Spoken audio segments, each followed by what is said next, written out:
Welcome to the Evolve Move Play podcast. I'm your host, Rafe Kelley. At Evolve Move Play, our aim is to help you cultivate a more meaningful life and a more heroic self by reconnecting deeply to movement, mindfulness, nature, and community practices. This podcast was created to bring the best and brightest minds in all of these subjects together to better understand how we can create an empowering and sustainable ecology of practices for personal growth. If you're interested in being part of this ongoing conversation, the best way you can support us and get involved is by joining our Podcast Plus membership. By joining, you will get backstage access to our live podcast airing once a month, as well as a private question and answer session with me and our guests after the show. On top of that, you'll get access to our thriving online community where you can continue these deeper discussions with people all over the world who are just as passionate and curious about these topics as you. More details about the membership, as well as the link to get signed up, are in the description below. And whether you can join, be sure to like, share, subscribe, and hit that bell icon so that you can be notified every Monday when our episodes drop. Thanks so much for your support, and we hope you enjoy the show. Hey guys, welcome back to another episode of the Evolve Move Play podcast. This week, my guest is Travis Lee. Travis Lee is one of the owners of Outrun Parkour in Fort Collins, Colorado. He's a veteran parkour athlete and also a martial artist and someone interested in general movement arts and the philosophy of movement arts. So he and I have a lot in common. A little bit more about Travis in a second, but first I want to give you guys one more reminder that we are in the middle of selling our autumn retreat. So this is a 4-day incredible experience of immersion in nature, of movement, of community, and of mindfulness practices. It's really the best expression of what we do, these retreats are. And spots are very limited. As of this recording, we have only 9 spots left. So there's going to be less by the time that I upload this. So if you want to join us, you really need to jump on that link in the description and get on a call with me. And we'll make sure it's the right fit for you. So hopefully we'll see many of you there. And now we can go on to more about Travis. So Travis and I met actually at one of my retreats, and he'll give us a nice testimonial about the retreats during the conversation. But I really enjoyed hanging out with Travis at the retreat because he and I shared a lot of common ground. It doesn't really come up in the conversation, but both of us have a little bit of a background growing up in kind of a counterculture situation. Both of us would then get into the martial arts, other movement arts, parkour, and we just see things really similarly. We both took an interest in natural movement as well. And so I've been really happy to see Travis grow and be really successful in the industry.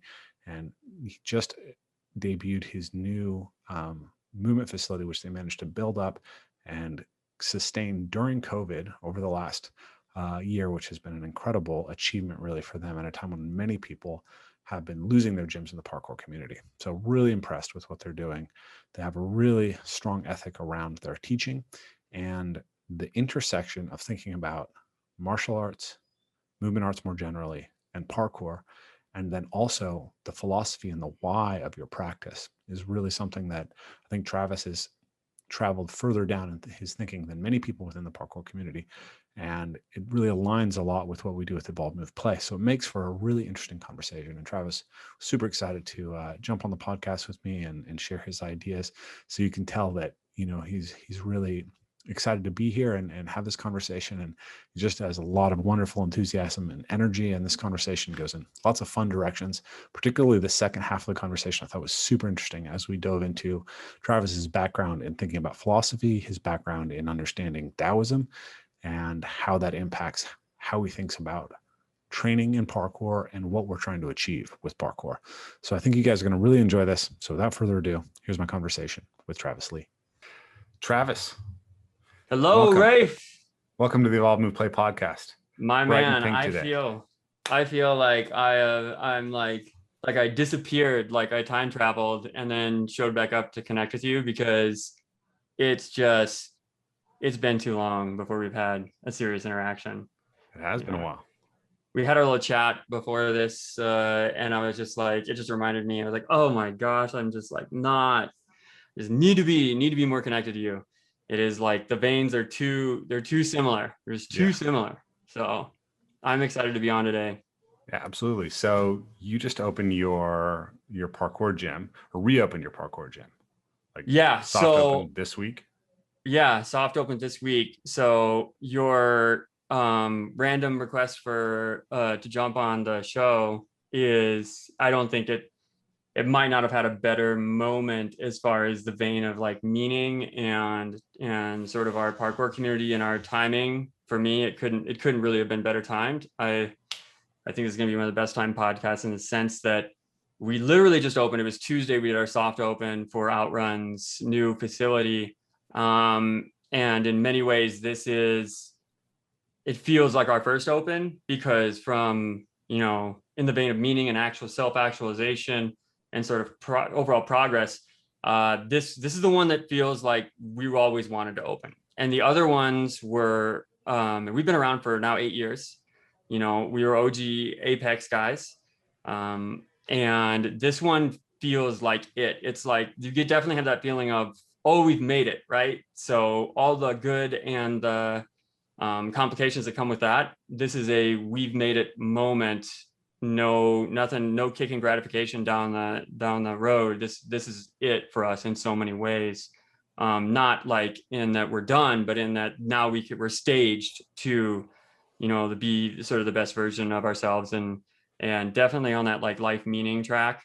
We are just there, and it's so good for anyone listening to hear that, because we're sort of coming out of this place in the parkour community where, we've lost some gyms over the last year or two, right? I've seen a lot of our sort of pillars, sort of be affected. And we're, although a small group and community, are a glimmer of hope in the sense that this is a pure parkour gym. We are OG parkour guys, and by modern terms, and we're here and we're ready to like show up for the game. You know what I mean? And that's a big deal in a time when we're sort of hit the reset button and globally, right? Yeah, on the community. So you guys, were you the third Apex facility, Apex Fort Collins? Yeah, it was technically Apex Loveland, and the current business model. Well, so my partners, we are an amazing sort of, I think, representation of what a business partnership can be, right? When the chemistry is right. Mm-hmm. We're very lucky to have that happen. And we are all critical parts of the recipe. We started together when I approached Apex back in like 2011, 2012. And then in 2013, we started training with those guys in 2012. And at that time, they were subleasing from a gymnastics facility. So the business had just they were in the beginning experimentations of the business. And then when we opened the first standalone location in Loveland, I became partners with them, and we formed our LLC and started Apex Movement, Loveland's first standalone location. I believe that was the first one following Ryan and Ryan's Denver, and Ryan Amos and Just Ash's Boulder location. So yeah, we would have been the third, I think technically the third Apex, followed closely by NorCal, now Squadron, right? Yeah. So you guys have been, God, it's amazing to me to think about that. Like 8 years ago, you guys were kind of young guns to me in the parkour community, right? We were young guns overall, but now we're grown ass men. Yeah, no, we were young guns. Jesse and Justin, my partners, to give a little background, like when I became partners with them, they were in their very early 20s, right? And I was just like in my late 20s, turning 30. I had a ton of experience coming out of the fitness industry. I was already a gym owner, and they had a ton of experience as athletes because they were the earliest members of the Apex Pro team. And Jesse and Justin were Ryan's first two students, and they're as adolescents. So they were the original disciples, right? In many ways. Yeah. So for anyone in the audience who's not familiar, Apex Movement, Ryan Ford's probably the first person who had a teaching program in America, maybe in North America, or in the United States. It was like either him or Dan up in Toronto, I think. And then Dan Iaboni, and then the Apex Movement was like the third facility in North America. So that's what we're talking about. And Ryan's been on the podcast before, so we can go back and check that out. Yeah, we're all still really close.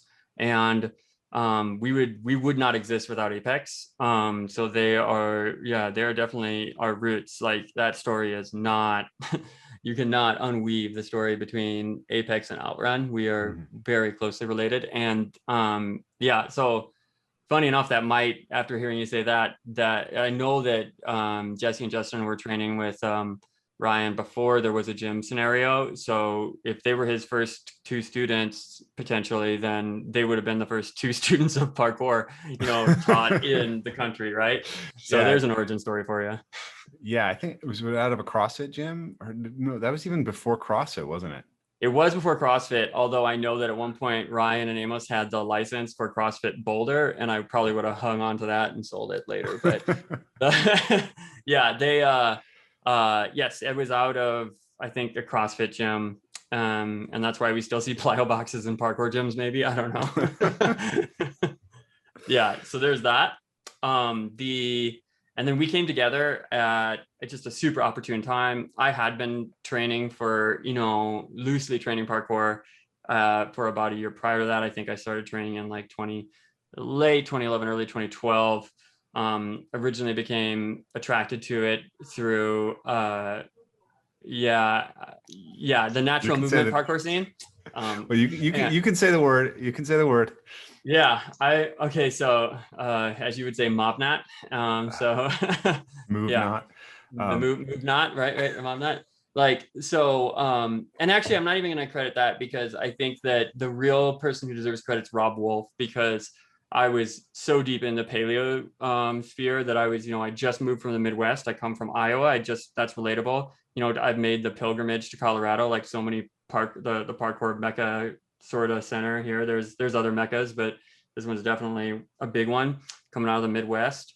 I didn't come here for parkour, but I definitely came here to actualize a little better and felt like I connected. And this was a land of opportunity for me. I'm in Fort Collins, Colorado, if people need to put a pin in it, about an hour north of Denver. And I came out and just fell in love with nature, and the parkour ideation came a little bit later. First, I was interested in Rob Wolf's podcast and sort of the paleo sphere. I definitely had drank that primal Kool-Aid when it came to paleo stuff. I even went back to school when I came out here for physical anthropology. So I was in. I was like, this is it. I didn't realize we shared that too. I mean, so for people who don't know, like, we'll skip ahead for a second. So you and I, did we meet at like the 2011 jam? No, we did. No, we would not have met then. I found you because of, I become interested in, I listened to Rob Wolf's podcast. I think he had Erwan on there. I went to I started digging into their programs, and then I just found content that you had put out about natural parkour. And I think that maybe Ryan had said, no, I don't know. It blurs. I'd have to think about it hard, but it's early on. Like, it's your first videos that you're putting out in the trees. And I was just like, that seems like what I'm really looking for. Right. I'm not going to talk a lot about MoveNat, but I have to give them some sort of recognition, because I don't know if I would have found parkour the same way as if I had, because I actually started training from the more natural perspective. And that landed me with Matt Scher, who was a guy who was working for Apex in Boulder, in the old Boulder location, the first Boulder location. And he was teaching sort of a natural movement class at that time with Vinny. I think he and Vinny were trying to spin up a natural class. And then I came in, and, he was sort of working with me, but it was pretty obvious early on that I had like a strong background. So it kind of felt more like, he's kind of like, yeah, let's train together a little more. And then Amos, who is, co-owner of Apex, and he walked in with his little Star Wars ponytail and on his motorcycle bike, all blacked out, just walked in. He's like, oh, hey man, you're pretty good. You should do parkour. And I'm just thinking, I was kind of embarrassed, because I'm working with him. He's my kind of client. And I was like, oh, okay. Anyway, I think that was the first time that I met those guys. But my first lessons came from Lauren Ball, actually, who probably doesn't even remember me. And I found him in like teaching out of the gymnastics facility in Denver, where I was trying to learn parkour, and then he showed me some ninja stuff, but the ninja stuff didn't ever really vibe with me. So as much Ninja stuff as in American Ninja Warrior stuff, or the American Ninja Warrior stuff I didn't connect as closely, because although it was cool and novel, like my background's in martial arts and philosophy, and it's just I already kind of was like, that sounds fun, but it's like there wasn't the emotional connection that I have with parkour and natural movement that seemed like obvious, which I can talk a little bit more about. I think the audience will connect and understand what that difference is. But I'm just going to call out right now, that's a show. The focus of the show revolves around apparatus that are created by TV producers. And if that stuff ever changes, the whole thing changes, right? So it's not that American Ninja Warrior is not about you. Although there's stories that are spun. It's about whatever the gimmicks are that they've created to make it interesting to watch. And while parkour athletes, similar to like how Chase Tag's kind of going, like slay at it, it's not really like it's just the focus isn't as much on you. And I will explain and elaborate as to where I find meaning in that a little bit later, I think. But that's why I didn't sync up with that. It was definitely once I found the Apex guys and got into parkour in that way, where it was just like, had this feeling of, this is me, I'm home. A number of people I would watch walk into an Apex gym early on and just look like they had like found themselves, like they've just like walked right into heaven, like a Boys II Men song or something. And they come right in and they're like, well, I have to be here. That feeling that you get, that was less available to us nearly 10 years ago. Do you feel like that? Do people still have that sense now when they walk into the gym for the first time? I think it's happening younger. When they come in our gym and you see a kid's or an adult's eyes light up, or even I had a 67-year-old that I work with who's a little fire breather, and he came in, he would say to me, Travis, where were you when I was 12? And I was like, I don't know. My dad had just been born. So I can't, but that's what he meant. Like, he's not calling out to me directly. He's calling out to, why didn't I get to find this earlier? And now he's getting the opportunity to sort of discover himself in that way, even in his 60s. So that's great. Yeah. Let's put a pin in the Ninja Warrior thing and come back to that, because I think it's an interesting topic. But pin or bullet, it's up to you. So we we went back to going back to how we met. So then you came out for Return to the Source. I think it was like the second year, right? That was like year 2. Yeah, I came out for Return to Source as soon as I could. As soon as I figured out what was up, I was out there, because the MoveNet stuff for me early on, and this, I think there's a lot of adults that listen to you. I don't know if you have a large youth audience, but I think a lot of them, they continues to come up. Should I do MoveNet? Should I get that cert? Blah, blah, blah, blah, blah, blah, all that stuff. And I'm not going to those guys had their place and there's something to be discovered there, but I'm going to give you the hack. And the hack is just do your stuff. I mean, I'm gonna be straight up honest, because when I came to Colorado, I had the attitude, and this is what got me into parkour, even though I was later on in my age in many ways, is I said, I'd learned early on, like I was already established as like a martial arts guy, a wushu guy, which we can talk a little bit about. I was already capable. I had found movement. It was meaningful to me. I knew what the spirit of things needed to taste like, right? And when I came out here, I just had that mind of I'll learn from whoever is a good teacher. And that's actually what's got me in some of the earlier CrossFit gyms here. I had that background too. And I just had that open mind of, I'm just going to learn with whoever is good at what they do, because I'm going to get more out of it. And when you do your stuff, the ability to access you is right there. Like, I don't even know how I get a hold of Erwan if I needed to, right? Yeah. And there are definitely amazing people who are working for him, but I mean, it's just like, undervalued, right? I think right now, MoveNet is, I wouldn't say overvalued, but I'm just saying the market price is about right for what they do and where they do it. Your stuff, underrated, undervalued. And that's because of your ability to have direct access to you. And you guys are still holding this pattern where there's grit, authenticity. There's not a lot of guardrails, the ability to get in before stuff. And if it ever becomes more structured and standardized in ways that might sort of create friction between spirit and activity, right?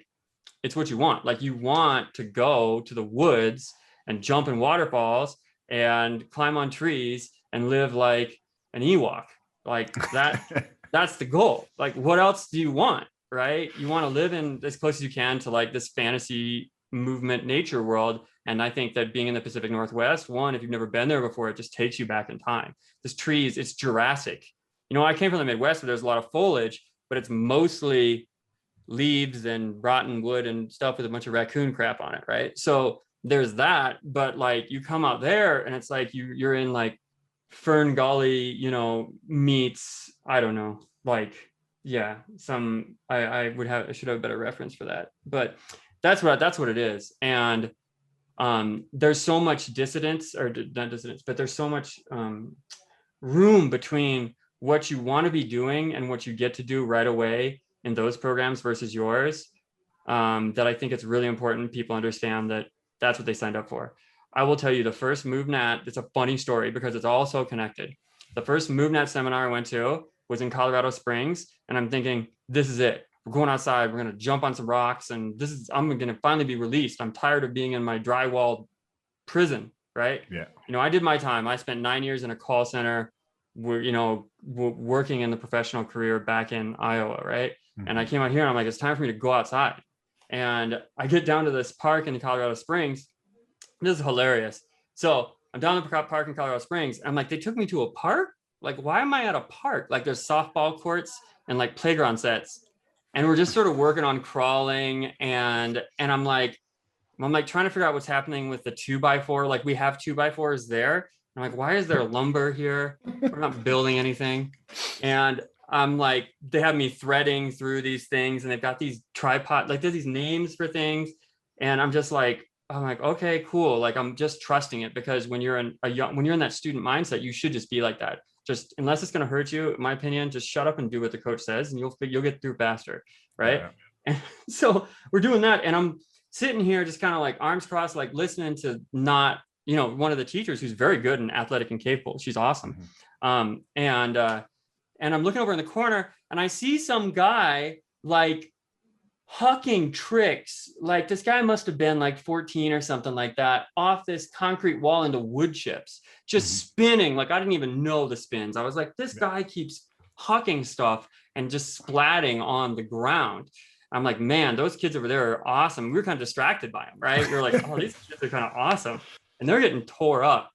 So anyway, I do that 3-day seminar in a park with lumber, working on QM, which is fine because we got some fundamentals in. I understood. It helped me teach people who need to come in at a lower baseline.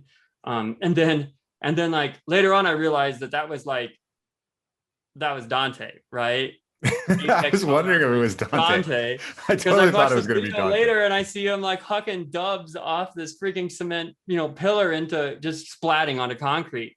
So even then, like, I was just like, that was before I'd made the connection, but I'd already made the connection. So it's just, those early days are so closely twined. I don't know how the magnetism of the universe, brought us all together, but it is a history where it's just like, hey, see that kid over there? He's going to mean a lot to you in the future. You don't even know it yet. That's that kid that you're like, why is he bailing like that? Yeah. So for the audience who don't know, we'll put it in the show notes. Dante Grazioli, really amazing parkour athlete, big part of the Colorado parkour scene.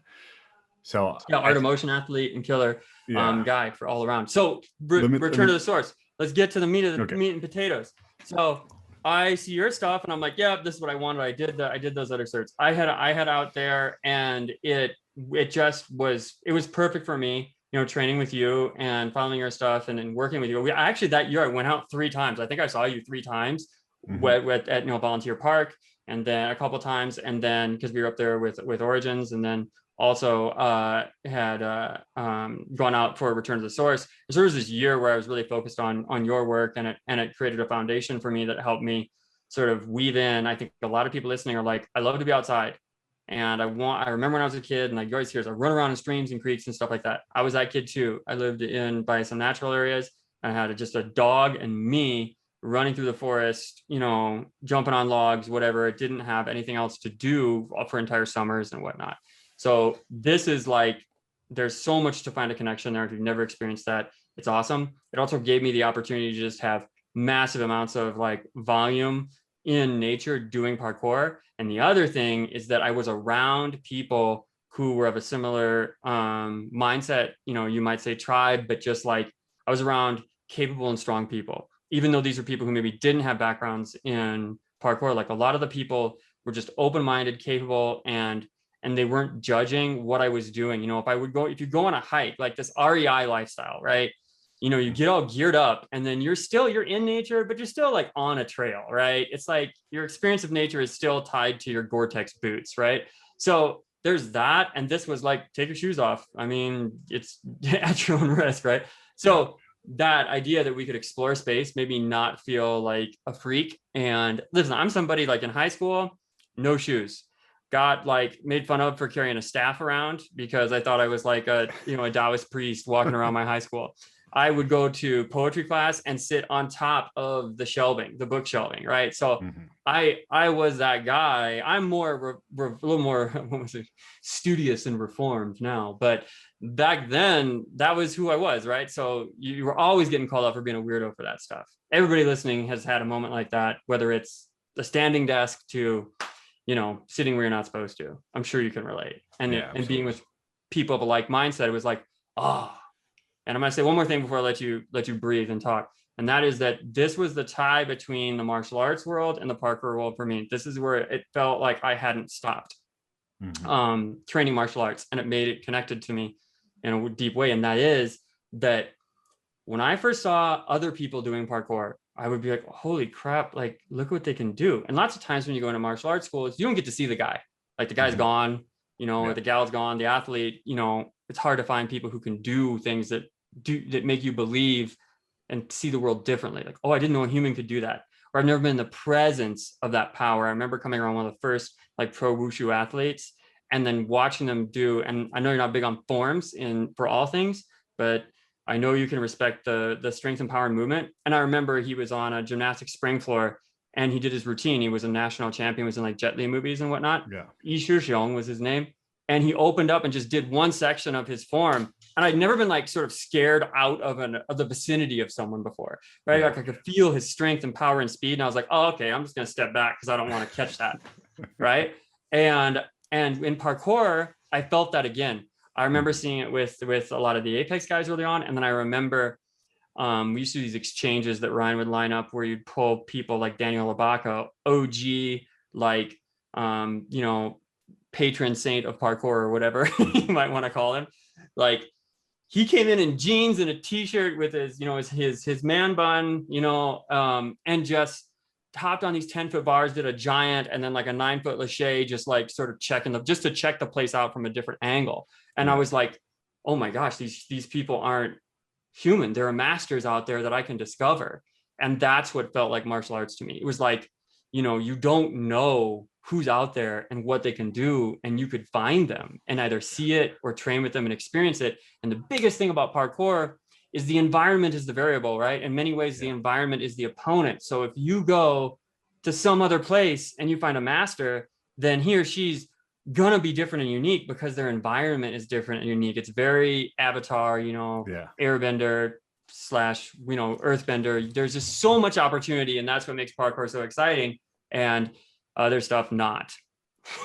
Well, I think that's one of the things I like about parkour is that skill is so obvious, right? You can't bullshit it, right? It's like you can do the jump or you can't. And like with a lot of martial arts, like you can do something and it may look cool or it may be beautiful, but it may not have anything to do with fighting. Or you can make yourself look really good by training your students to fall down easily. Yes. And I think that you can delay gratification, but you can't delay happiness. So if you don't feel joy in what you're doing and the meaning in it, I feel like that's what happens in martial arts schools. It's not working because they come in and it's promises until you get hit in the face. So that is the stuff that happens. But martial arts in general and its history has so much value that comes with it. I think sometimes parts that are important do get a little like disrespected because those who created it or saw its original value either failed to translate that, couldn't translate that in a meaningful way. They're gone. They can't represent it. So then you do get that like roughneck sort of like gritty, like MMA kid who can take damage, who's just like everything is BS. And I don't see a reason for anything that has to do with the traditional line of martial arts and its culture. But I think that far more of the problem right now is probably just, you know, the traditional bullshito stuff, right? Like it's a real, I mean, I had to leave to find it. You know what I mean? Yeah. I mean, we just saw like the ultimate example of bullshito, right? Like the Joshua Fabia case with Diego Sanchez. Like, I'm not familiar. Tell me. Oh my God. You got to look into this. It's crazy because it's really interesting also for us who are movement people who overlap with the martial arts world. Yeah. But Diego Sanchez was the winner of the first season of The Ultimate Fighter in the 170 pound. Okay. Yeah. So you know Diego Sanchez.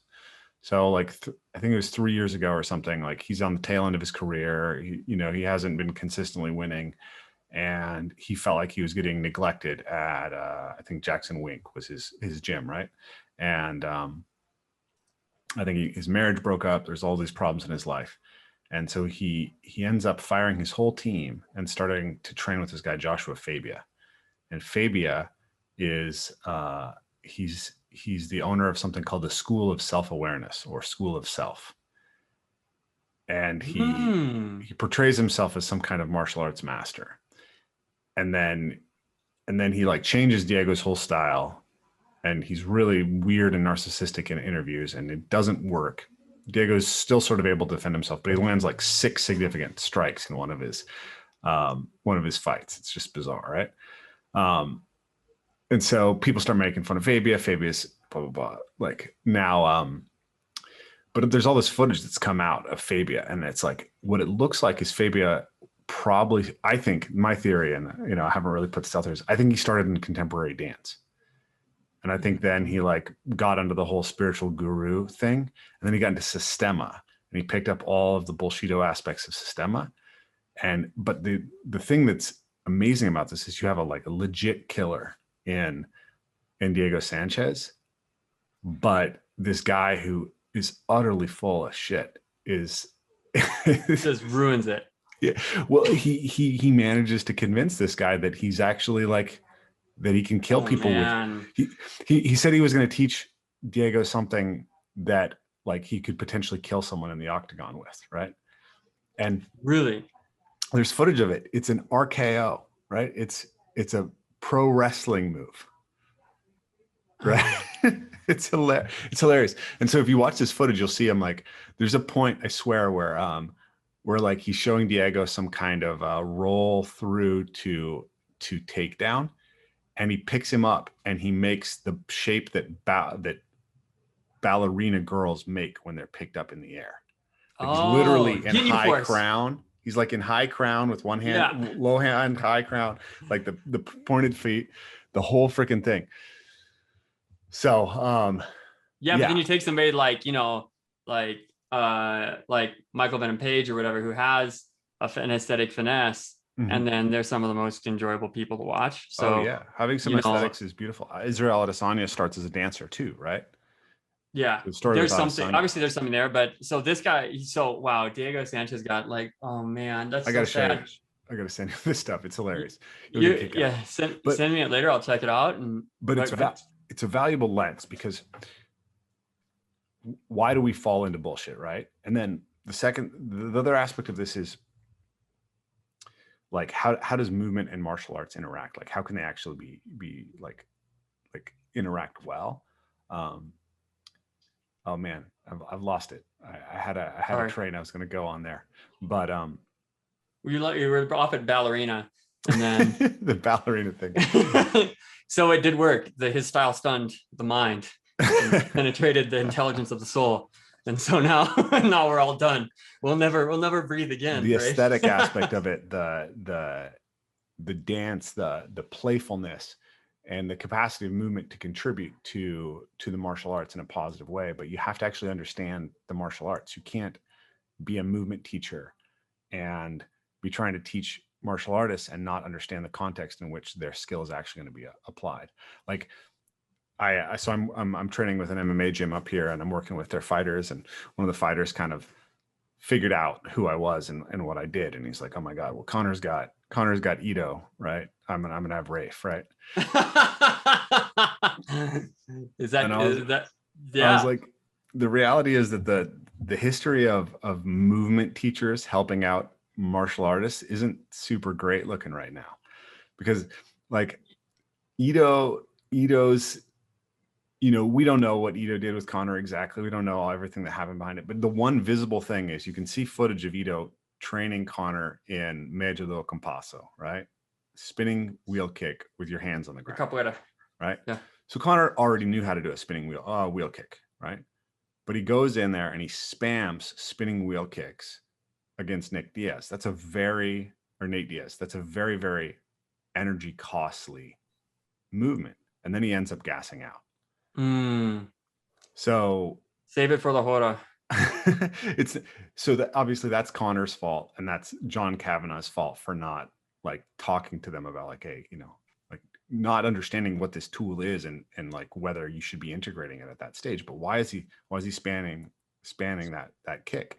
In part it's because of his exposure to Ito, and and I think Ito is largely appropriately humble about his potential contribution to something like Connor's performance. Mm-hmm. But the way that I see it is, the problem with that is you have to be attuned to it comes down to this problem of patterns versus solutions, right? And having been able to play the game, a spinning that kick can be really, really powerful, but you have to know how to integrate it into your game, and you have to have used it in a context that teaches you to perceptually be aware of when the opportunity actually is there to land it. Otherwise, it's just a waste of energy. And a lot of this pattern, playful, like let's just make nice looking movements, what Steve Morris calls aesthetic gymnastics, right? Mm-hmm. That's to imply that gymnastics is not aesthetic, which I tend to agree, I guess. It needs the word aesthetic appended to it just to look good. Is what you're saying? No, I mean, the idea is that it's a form of gymnastics, right? It's a gymnastics-like thing that's focused fully on aesthetics. Primarily on aesthetics. Okay. Yeah. Uh-huh. It's aesthetic gymnastic stuff. It's not to say that it can't contribute to making an effective movement problem solver, but it doesn't contribute unless you actually connect it. You actually build a bridge between it. So anyways, that's kind of a tangent. I got lost on what I was trying to say there. No, but go ahead if you wanted to say something. I see what you're saying. I will piggyback on that and say that you have to look at the context. And I think a ton of this is, who are the people doing it? I want to talk a little bit about, like, this is what I think matters. Like, I don't know if it's the secret of life, but it's definitely the stuff that matters. And that for me is, and you may have encountered similar framings within your work, but there's just like what it's like to be you. There's what it's like to be around you. And then there's what it's like to be around the work that you create and actually, the stuff that lives on, your legacy and whatnot. And those are the three things that I focus on. So if you walk into a martial arts school, for you, now from a utilitarian point of view, I think they flip. I think that maybe what matters the most is what you've done and then what it was like to be around you and then what it was like to be you. But from the first person's perspective, it should go, in my opinion, that way.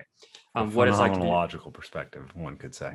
Yes. Yeah. Perfect. Thank you. And that is, if you go into a gym and it's not enjoyable to be there, there may be people who are not will not likely experience harm in the 6 months to 1 year that they spend doing a type of martial arts that doesn't get them hurt, but they got to hang out and they had to focus and they got to sweat a little bit. Like, there's still value in Zumba, right?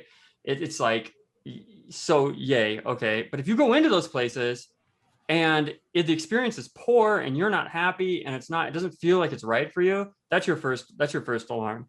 The second one is like what it's like to be around you when you're in there, right? Like, how are you treating people? How are you getting treated? Like, what does that sort of like multi-person dynamic look like? And are you contributing to that culture? Are you the product of that culture? Are you patronizing that culture? Like, these alarms should have gone off a long time earlier in most people's martial arts experience when they go in, where their little bullshito alarm should have gone off, and they should have stopped swallowing the promises of teachers who can't show or aren't already doing, or it isn't already a part of what's happening in that moment. This is why return to the source is proven to be valuable, because you only have a few days. So if you didn't get it in those days, what I'm saying is, why are there people out there who are waiting to get something from a group of people or a teacher or an experience of being present in a facility for years before they're like, I'm just not going to take it anymore. This is not what I signed up for. This is not what I want. I'm not getting the results I'm looking for. It doesn't feel good to be here. I'm seeing abuse, lies, this stuff, more just sort of like what happens is, you talk a lot about the rules of the game and understanding the rules of the game. But when you go in these McDojos adjacent to a Home Depot and a Chick-fil-A, you get in there and like that's your world. You have to understand, be ready for that. That's your world. You're making up the rules. It's a real life, RPG. You might as well be playing Dungeons and Dragons in many ways, because what's happening in there is where it's going to work. And you go to Home Depot, you're going to get your ass kicked, right? Like that's don't take that in there. Yeah, it's LARPing. So much of martial arts is just LARPing. But bro, like like if you're not doing anything, maybe, and that's what you've got, well, and that's the thing though. There's nothing wrong with LARPing, except when LARPing tells you. Just admit it's LARPing, right? There's nothing. It's like, if people don't know LARPing, they have to know that's live action role play. It's like if you've ever driven by a park and you see a bunch of guys who look, or gals dressed up in fantasy equipment, like, and there's varying degrees. Lightning bolt. It's that meme. And yes, and I'm going to tell you, if you LARP in the Bay Area and then you LARP in Russia, it's going to be different. Like, I'm not trying to like downplay LARPing, because I think you can die doing it in Russia. So no, here's the thing. Like LARPing, the problem with LARPing martial arts is that they're pretending to be martial arts, right? Like there's, for some reason, the analogy that pops into my hand is like, it's not wrong to have a one-night stand, but it's wrong to have a one-night stand when you tell someone that you're like interested in potentially marrying them. It's honesty. You know what I mean? Like, isn't that it? What you're doing, right? And that's just what I think it is. You got to be honest with yourself, and you got to look. You got to frame up reality. You got to look at things and be a good observer, and just that's the problem with some of the movement coaches and whatnot, is that the movement coach stuff is very valuable for someone who sort of is decompartmentalizing, decompressioning, like they're detoxing from the fitness world, right? Yeah. Where it's like everything I do for a point and a rep, right? Like that stuff, they're moving away from that into, it's okay to just roll around on the ground and, listen to Enya, fine. You didn't waste your life, right? So like, there's nothing wrong with that. I'm more accepting of this now, like starting to really understand the value of the ground movement on the ground. And I really do think it has a place, and it's a really cool bridge in some ways to a deeper exploration of movement. But like, one of my pet peeves is locomotion, and then all you do is patterns on the ground. Like, you didn't evolve to explore fancy patterns of moving around on flat dance floors. Like, locomotion is running, jumping, climbing, moving on all fours, swimming. It's like, is your lizard crawl making you more competent at climbing a wall or swimming or running through rough terrain? Like, those are fundamental expressions of what human beings evolved for. Mm-hmm. And if you're rolling on the ground, and I think it can be helpful, but there's this point at which it seems like it just becomes recursive inside itself instead of bridging towards something that takes you further. Mm-hmm. And I think that's the risk that we run into a little bit in the parkour community too. And when you have these more experienced gyms, like the ones who've been around for a while, I think that's one difference. That's hard. It's getting harder to be able to see the difference between someone who's teaching, essentially what I call like, schools that are basically movement buffets, right? Mm-hmm. Like if there's a program that we could teach, we're going to teach it, and American Ninja Warrior, parkour, movement culture, CrossFit, right, badminton in a thong, whatever it is. Okay. Thong mitten. Thong mitten. And so like I love that. You just have to be honest. Like if you're doing the movement buffet thing, you're probably more drop-in oriented. Like I love our school because we were one of the first ones to cut open gyms, and people were in the community, and we were in Apex that cut open gyms. I mean, heretics, right? So like that for us was a big deal, but we only did that out of necessity because we had limited square footage and we needed to focus on a core group of students and build that culture. So I want to look back to the story of like how Outrun came to reality here, but definitely my martial arts background matters in that, and we can loop back and get on it too. But what sort of happened is we went into a period of isolation over the last, I think, 7 or 8 years or something like that, where like, yeah, we were experimenting and we were just trying to get our business to survive. We were always sort of like, you said, oh, you guys kind of were like young kids on the block at that time, right? At least in age, right? Yeah. And even though I think we're the same age, but I might even be your senior by like a month or something. February of 82? February 82. Same. Okay, same. There we go. All right. So what's your birthday, Travis? The 5th. 17th. So you beat me by 12 days. There you go. But that's super close, right? Which is why, yeah, determinism may have something to do with that. So we had that. We were always, it felt like we were a couple years behind, Well, I think I'm going to give a gift of gold here for people who have a business model is that, I think one of the reasons so many parkour gyms struggled was that a lot of parkour was coming into reality, maybe because of in it was early 2010s, we had that recession. Commercial real estate was cheap. Like you could get, everybody gone out of business. You wanted to get in a big warehouse, no problem. They were struggling to get anybody to fill that space. And so we bought into the market with these mega gyms, like maybe 50% under market, 30% under market, something like that for what it really should have been at the time, and then it swung the other direction. And then the landlords were all like, oh, I can get La Sportiva, which is what happened to Boulder, in here for X number of the price. I don't care what's going to happen to these guys. I'm going to break the lease and I'm going to kick them out, And so we were always just far enough behind on that to not be as affected by it, because we were always 2 or 3 years behind on the coattails of what the other Apex gyms were doing. So it always felt like we were trying to get a bigger space, but the market had like gotten bigger and we just didn't have enough members and blah, blah, blah, blah, blah, blah. And so, but this whole time we're running probably an experiment that's more focused on a business model versus what the guys who were a couple of years ahead of us were doing. So that's what's happened. Like we've spent our time, we wanted to build a gym like we have now, but we spent our time in these really crummy, smaller warehouses where we felt like we were delaying sort of gratification to do what we really wanted to do.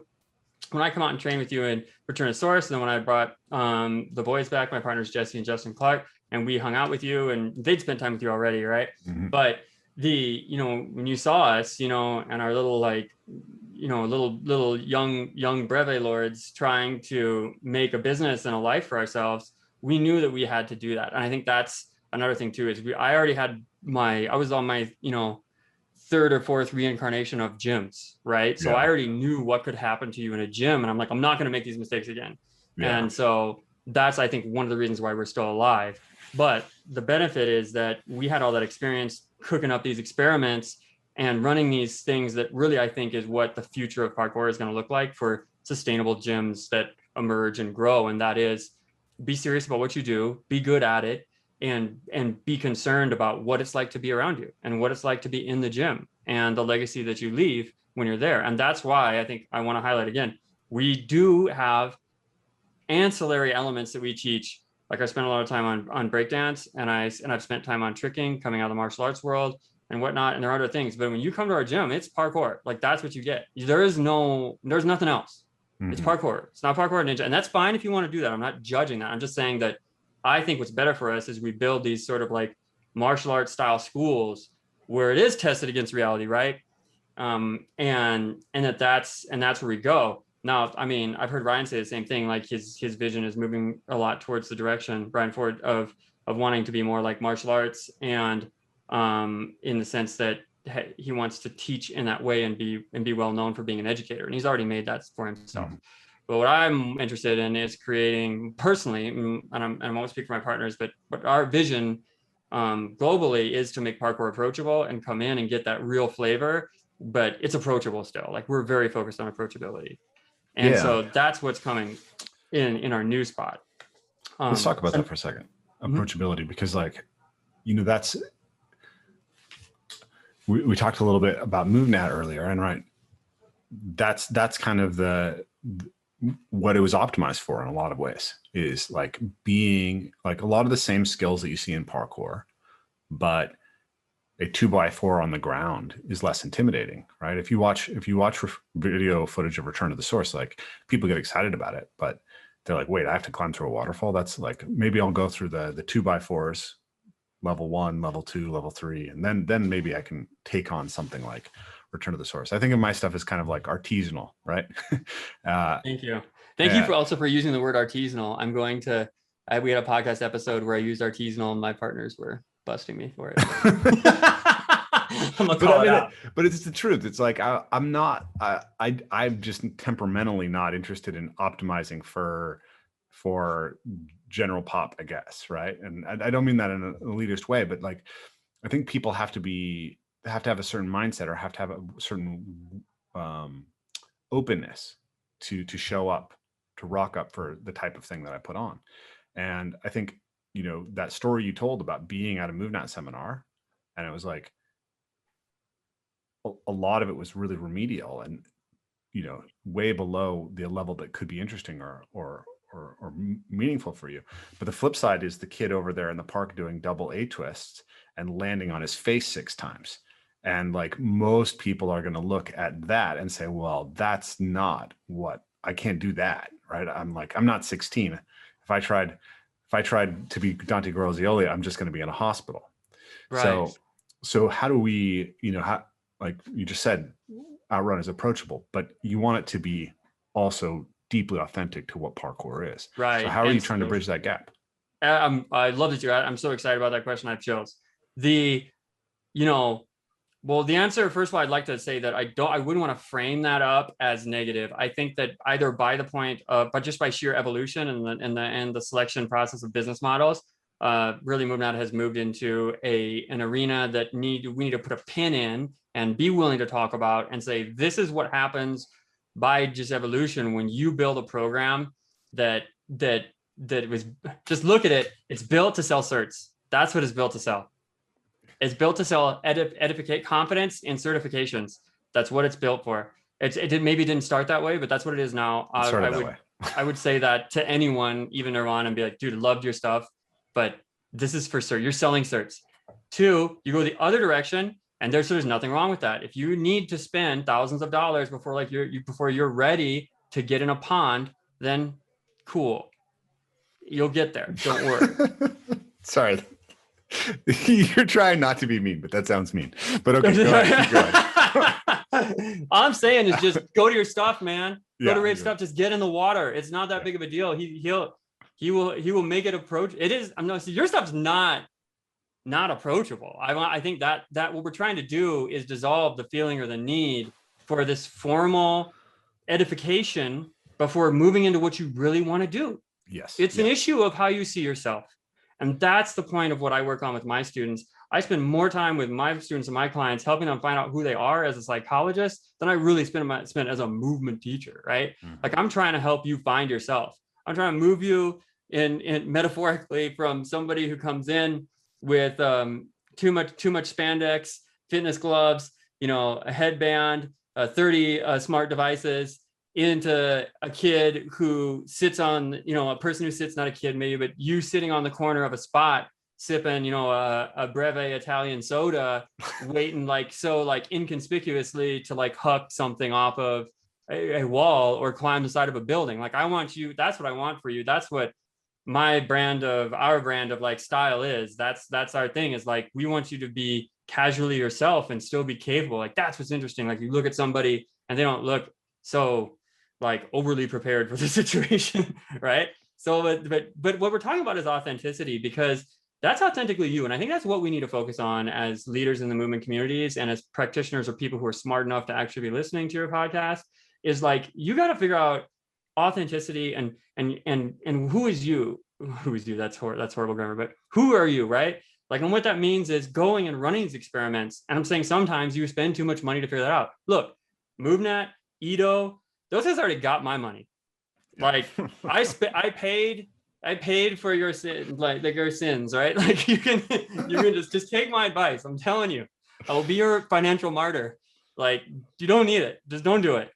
Just go do the stuff go do what the people who you want to be like, or do what they're doing. Okay. Vet them a little bit. So how do we bridge that gap? Like, I think that one, you don't try and be everything, try to be who you are. And this is what I think is really important about our gym and our facility. And I see it in you, but it's just different. And that's why no one should feel threatened by this stuff. Is like, being yourself, when you really find it, is very hard to reproduce by anyone else. And it feels very good. And I think my partner Jesse said it the best when he had an Instagram post recently, and he just said this spontaneously, and it was words that I was looking for. And that was, he's like, welcome home. Now when we opened the gym, he's like, his heading was welcome home.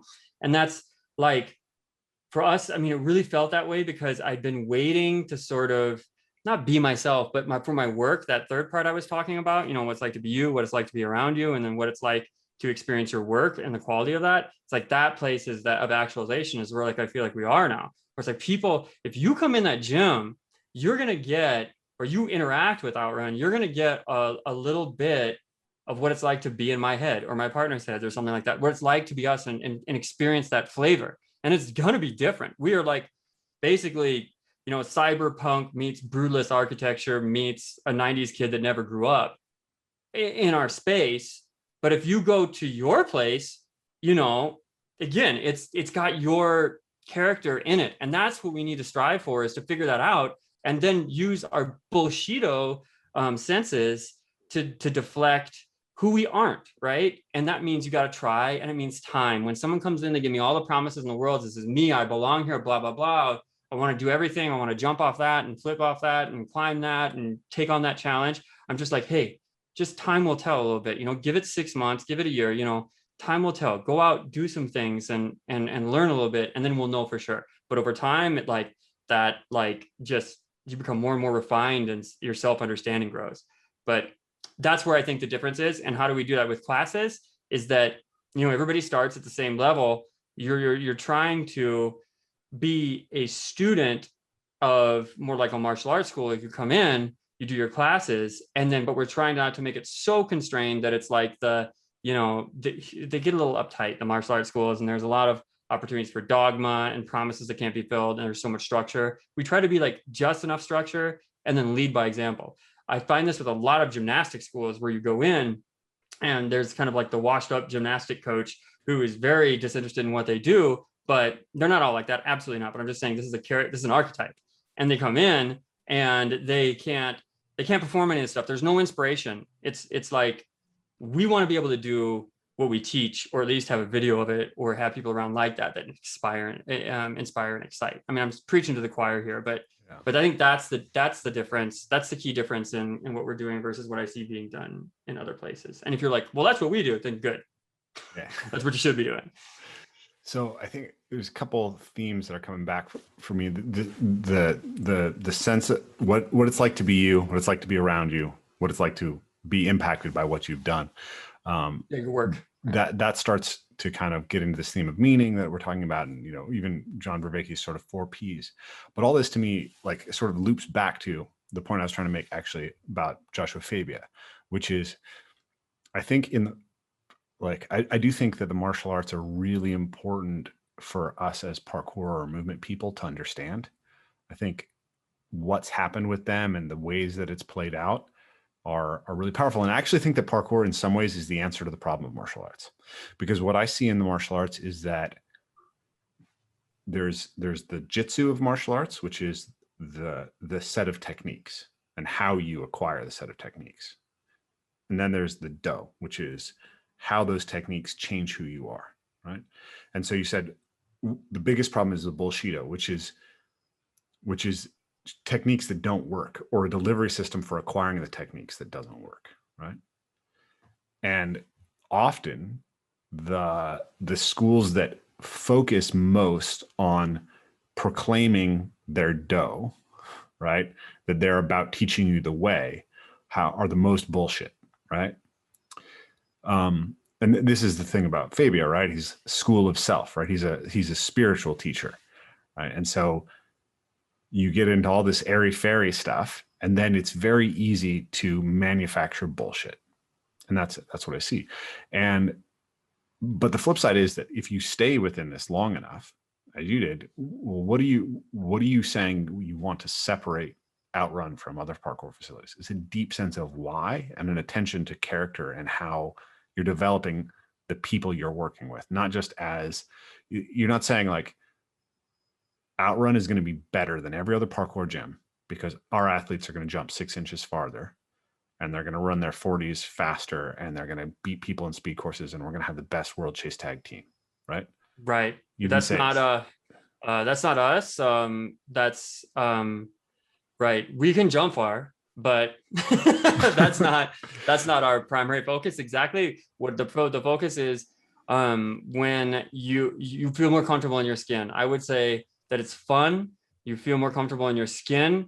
You're not, if you're chasing that extra, distance on your broad jump or the explosive speed, or you want to compete, it's because it's what you want, right? Like that would be my hope for our students is that if you do get that to that level and that the rest of the journey is more experiential, it's more like if you're going through our bands, if you're doing our challenges, there should be a standard where you're able to keep it feeling approachable. And if you feel squirrely and you want to do the harder stuff, you should still be recognized for that. Like we had a lot of conflict earlier on with when we build features and we do programs, how hard do we nerf it so that anyone can do it?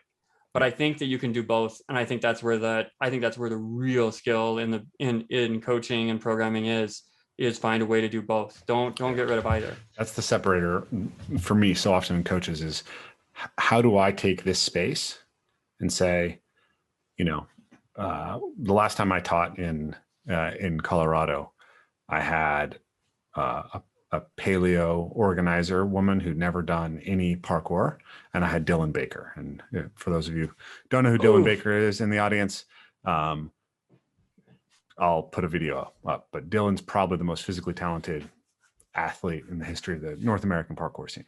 Who also mic dropped into South America or something. I don't even know where he is. Yeah, we don't know what's up with Dylan right now. But here's the point. I went to that seminar, I went to that space, and I scouted a bunch of jumps specifically for him and challenges for him, right? I was like, I'm going to imagine that I'm Dylan, and here's the lesson that I, as Rafe, want to teach Dylan. Here's the tool that's specifically going to be actually challenging and interesting for him at this seminar. And it's going to be happening in the same space as this woman who's never done parkour before. And when I see young coaches so often, they just nerf it to the level of the least competent student. And then the more competent students are just kind of left on their own. Right. And they're not given, the challenge is inappropriate. And then you have the high performance type coaches who will just spend their attention on the higher level students and let the other students sink or swim.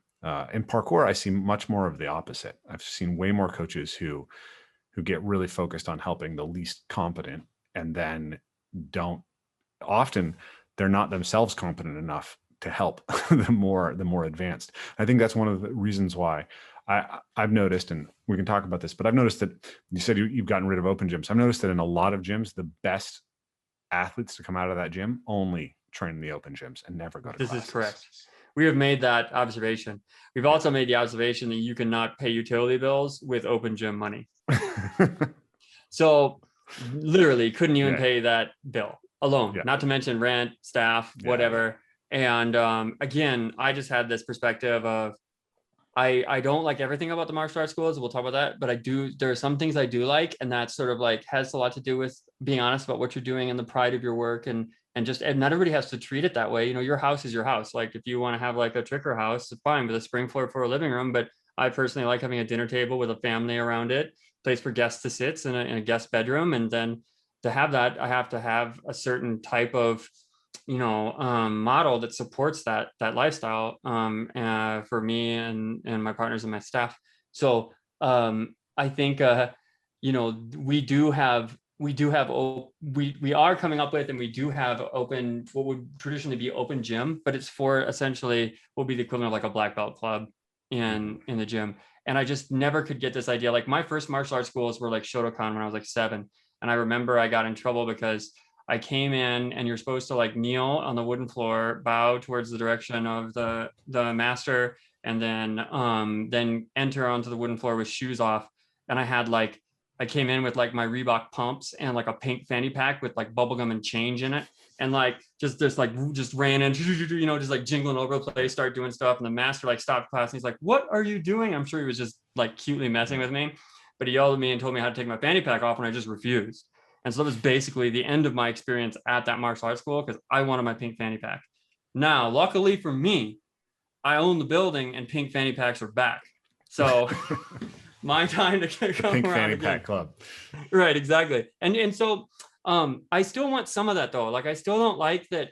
I had a lot of students who were just like, they came and they were paying a lot of membership money and they were learning a particular way. And this is a fault of parkour gyms of a particular model, I think, that just look at the best athletes and say, that's who we're in this for. And everybody else is just paying the bills. Like this attitude of, don't worry, these people pay the bills, but we're really focused on are these egos, right? And I'm not saying that there's anyone in particular. There's a risk there. I'm not calling anyone out because we've been there and felt partially that way, or like we just wanted to train on it ourselves. But that's the thing. So that's what I would say is one of the things that needs to stay with what you're talking about. I want to hop back real quick to what you said about the Jitsu and the Do, because I'm definitely a Do boy. So as a Do boy, I'm all about the Do in so many ways you don't even know. I started out like, so most people think that my entrance into martial arts was, and now I want to preface this with that I'm not the only recipe or ingredient in the recipe that is outrun, right? Like I have 2 other partners. They have very strong personalities and wonderful journeys of their own, Jesse and Justin Clark.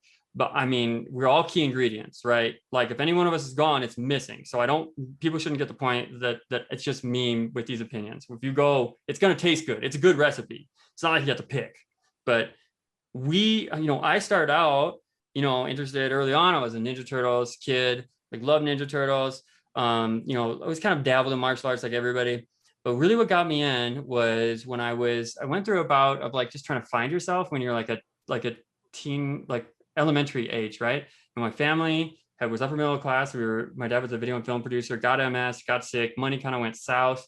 Now we're kind of fending for ourselves a little more, going through periods of like, not necessarily homelessness, but like dislocation, right? Like we're having trouble. And I'm coming into middle school trying to figure out puberty at this time. And so I actually, when many people will move to church or something like that for meaning, but because I was exposed to early on, my mom gave me books on Eastern thought and philosophy instead of the Bible, like some people got, right? So my mom was like, here's the Tao Te Ching. Actually originally gave me a book called The Wandering Taoist. Ironically, it was sent to me because it was a cool story by a woman and given to me when I was 1 year old.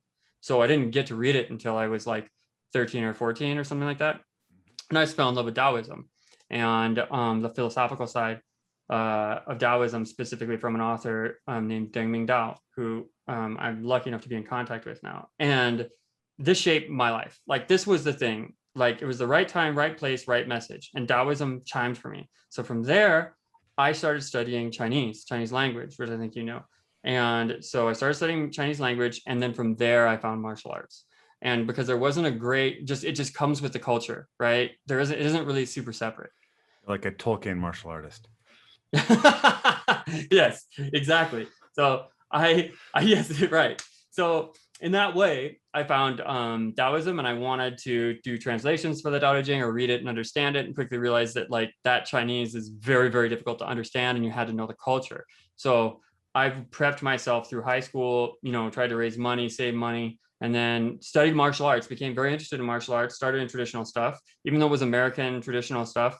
My teacher, my first mentor, Eddie Sang, was a Chinese guy who'd studied martial arts, and he was very literate. So I learned the language alongside of it. And then when I was 17 or 18, I graduated high school. I'd been working full time, studying Chinese, helped support my family. But I was like, no, this is time for me. I bought a one-way ticket to China and just left in the year 2000. And I ran off to do my, that journey was very uncommon. Now there's a lot of millennials and Gen Z kids who do stuff like that, run off to India, China, whatever, South America to find themselves. That was rare and scary as my first flight out of Iowa, the Midwest, right? And so I fly to China, and that's where I really began my journey of like finding myself in that culture. And that's why I'm so tied to a lot of the traditional stuff that gets pulled over, because a lot of the meaning that I got came from Eastern philosophy, came from Taoism, came from the thinking that came through like a lot of these really practical and smart martial arts teachers. And these guys, like my masters, like my teachers, they were not Bullshido guys. Like they would make fun of the same stuff. They're just like, nope, this is, a lot of people tell you this, that's a lie. They're trying to cheat you. Like, this is what it was like. This was real. This is what my master did. This is how he had to fight, and here's what I think you need. And here's the foundation. And that's what came through. Like one of the things I think is really important is just the physicality foundation, right? Like these guys didn't have like, all of the athletic training equipment that was available to us. So a lot of their stuff is built to train large groups of people at once, right? Like everybody's guy, I've got 100 guys, 1,000 guys, they all got to stand in horse stance because that's what I'm working with, right? I don't have weights. But some of that stuff is good because there is value to grit-based fitness. That's why people do Tough Mudders and crap like that, right? And it's just, sorry, Tough Mudders aren't crap. I'm just saying stuff. I'm using that word interchangeably, right? But that's what they need. If you've never got a callus on your hands or your feet or stayed in a horse stance and discovered, oh, despite the fact that this really hurt day after day after day after day, it's a pretty low impact way to train. In parkour, if you're like, I've got to do it, I've got to find the way, you got to gap, you do a flip and you bust yourself, like the risk is very high. But for martial arts schools, like I can put you in a horse stance, I can teach you stance work, and it permanently changes your body. Like the frame and the aesthetic of the way that someone who does a particular style is noticeable. We can see it even in parkour styles. You can see their body and the shape, and you're like, oh, I know that guy trains here. Oh, I know that guy knows that style. Like they smell like it. Like people can come to my gym and now they'll move around. I'll say, hey, do this, that. I'm like, oh, that's contemporary dance. Oh, you got a capoeira background. Oh, you're karate. Oh, you're taekwondo. I know where you've been and what you did, and who your daddy is and what he did. So that is something we'll see more in parkour, and that's what I want to see. I don't want to see these gyms become amusement parks and there's no spirit and flavor. And if we come in, and I imagine the day where it's just like, oh, I can tell who your teacher was by how you train parkour. That to me means a lot, and I hope that someday people look at people coming out of our schools and they're like, oh, that's an outrun guy. Oh, you work with Trav, I can tell. You did that thing. I see that. You took that from him. That stuff's the fun stuff that needs to carry over, because that's what we would talk about in martial arts a lot when we would see even the forms, right? That's the physical structure. I can't get you to look like Dante in a flip if you don't have a similar frame in what you do, right? Like we have to, I'm just pulling Dante up as a reference because that's the free runner that we were talking about. But I can't, if we look at people who are really like, gorgeous movers, you aren't going to ever look like them, even if you memorize the movements. That was something about forms, the value of forms. I used to chase forms thinking that once I learned to memorize that form, I would look like the martial artist. Mm-hmm. But that's not been the case. The case has been when I go out and I work on my physicality and I work on my shapes and my extension and my ability to control things I learned from dance and timing of like hip hop and breaking and things that I learned from traditional strength training. And then I go back and I look at at how I want to stand and move. We can see it. I don't have to tell you, I don't have to teach you how to appreciate the shape of a true athlete or someone who's strong. You know what is scary and what is sexy. I don't have to teach that to you. Mm-hmm. Right. And so those are the only things that I want to present as. No, not at the same time. That sounds terrible. Right. But I'm just saying, I want to look strong or I want to look attractive. I'm not saying, you know what I mean? I don't want to look scary and threatening. Right. So does that make sense? So some of that stuff needs to carry over. And when you take a guy like an MMA guy who can win and can take hits, but just something about him doesn't look appealing or attract, it's a sustainability element that I think really carries through. Look, you know how old we are? We have martial arts backgrounds. We're still doing it. If you huck like a tramp kid into your teens, you're going to need new knees by 16 and you're not going to be able to train. And one of the lowest impact ways to train like that, I still think martial arts forms are good, or at least those archetypes, and going through stance work that needs to be there from like you're talking about the softer side of things. I think that needs to be there in many ways. Yeah, I mean, I think that you can look at those things as potentially useful body integrity pieces. Like we divide our kind of thinking about movement into, there are three really primary forms of movement, and then there's the body integrity piece, which is like an ancillary piece. But how do you move in the environment? How do you move objects around, and how do you move with other things? And you can divide that between like cooperative interaction and combative or competitive interaction. But the body integrity piece is basically, you could imagine that like in an optimal sort of natural movement lifestyle, and also where you might expect to die when you're 50, that you get all the movement nutrition you need from gathering and hunting and making things, etc. But we do live sedentary lifestyles. We do live a lot in lifestyles that are unnatural for us. Even in like, you can imagine like the evolution of Chinese Kung Fu or yoga or Qigong. Like those people are all physically active, but they're physically active in very repetitive forms that have to do with agrarian society that the human body isn't that well adapted to. And it's like something that helps you correct for that becomes very, very valuable. So I do think there's some Lindy behind yoga, asanas, and Qigong. What's problematic for me is when the focus on aesthetic becomes too strong and the foundation is lost, and the idea that these things actually teach you to fight at all. Like, and I think it's very clear that you do not have to ever do a form to be a fighter. No. And so what is it? It's something that you can add to your training as a way to cultivate some physical capacities. And the physical capacity side of it is interesting. I mean, all the Taoist guys talk about like these changes that come through these long form exercises. And now there is some interesting scientific information about like long-term isometrics are turning out to be like really valuable. I'm saying, yeah, your tendons adapt to isometrics in a really specific way that's very beneficial. So for the audience, if you guys haven't heard me talk about this, it comes out of the research of a guy named Keith Barr and various other people, but he's who I heard about it through. But basically, when you do an isometric, imagine a tendon is kind of like water, like molecules in water. When you hit it hard, it becomes one thing, right? So when you spring off of a tendon, that entire tendon gets loaded and explodes, right? And so it operates as one thing. So if there's a disordered portion of the tendon, then that aspect of the tendon doesn't get separated out and can't get really improved very easily. However, if you isometrically load that tendon, then the tendon creeps. The tissues start to move like a rubber band that's held at tension. And that allows the individual aspects of the tendon to essentially get stimulus. So force will sort of go away from the area that needs it when you are moving fast, but you'll feed that area when you're moving very slow or isometrically. And so they found for tendon healing protocols, something like a 2-minute squat or 2-minute lunge is really optimal, which looks a lot like some of these old protocols. But 30 seconds gives you 80% of the creep of a tendon, 100% at 2 minutes. So like a 20-minute horse stance, I'm not sure that's necessary, at least based on science.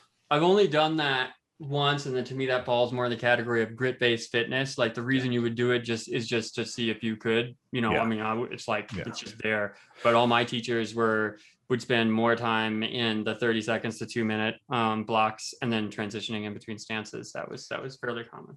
But I want to talk about the tradition thing for a second here, because I have a couple thoughts on that. One, I think it's really important, and this is huge in my work, right, is the acknowledgement that traditional martial arts failed the test of reality, right?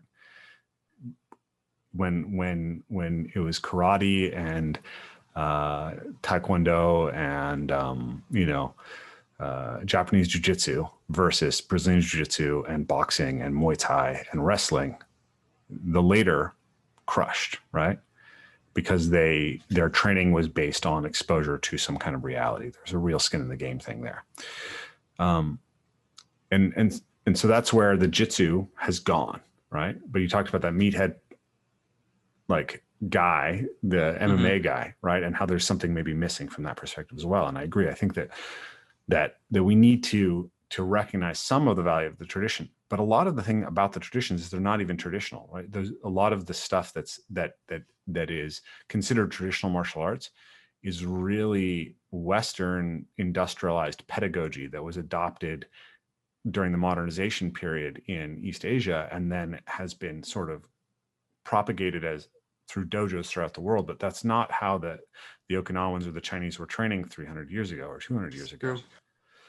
So some of the stuff we consider tradition is just nonsense, right? But here's where I wanted to touch on something that's interesting to me, which is how do we build communities? So I just read this book, The Righteous Mind. I just finished it. I think everyone needs to read this book. It's such a profound book. But one of the things he was talking about is that human beings are groupish, right? He talks about we're not 90% chimp and 10% bee, right? We have this capacity to act pro-socially and to subsume our ego into a broader totality. Well, how do we do that? Well, part of it is we engage in things that help us care better for each other. But part of it is we also have to actually erect kind of barriers to entry. One of the things that really gets people to feel deeply connected to each other is some kind of sacrifice that brings you into it. And I think this is one of the things that's happening within parkour that is missed. Is it's such a individualistic sport that it has problems actually catalyzing real community. And it's interesting because the way that was done in the early days was through this grit-based training, as you called it, like a mile of quadrupedal movement, right? And that was a big part of what the Yamakasi were doing, right? And we start together, we finish together. And as it's spread and it's become more and more about just making the prettiest video on YouTube or Instagram. Now it's not even YouTube, it's Instagram. Right, TikTok. And you look really sexy moving for 15 seconds on Instagram or TikTok, right? Some of that has been lost. And I feel like as a community, parkour is not much of a community, not compared to what it used to be 10 years ago. And so it's not catalyzing into like a better way to build pro-social, more virtuous human beings in a community form.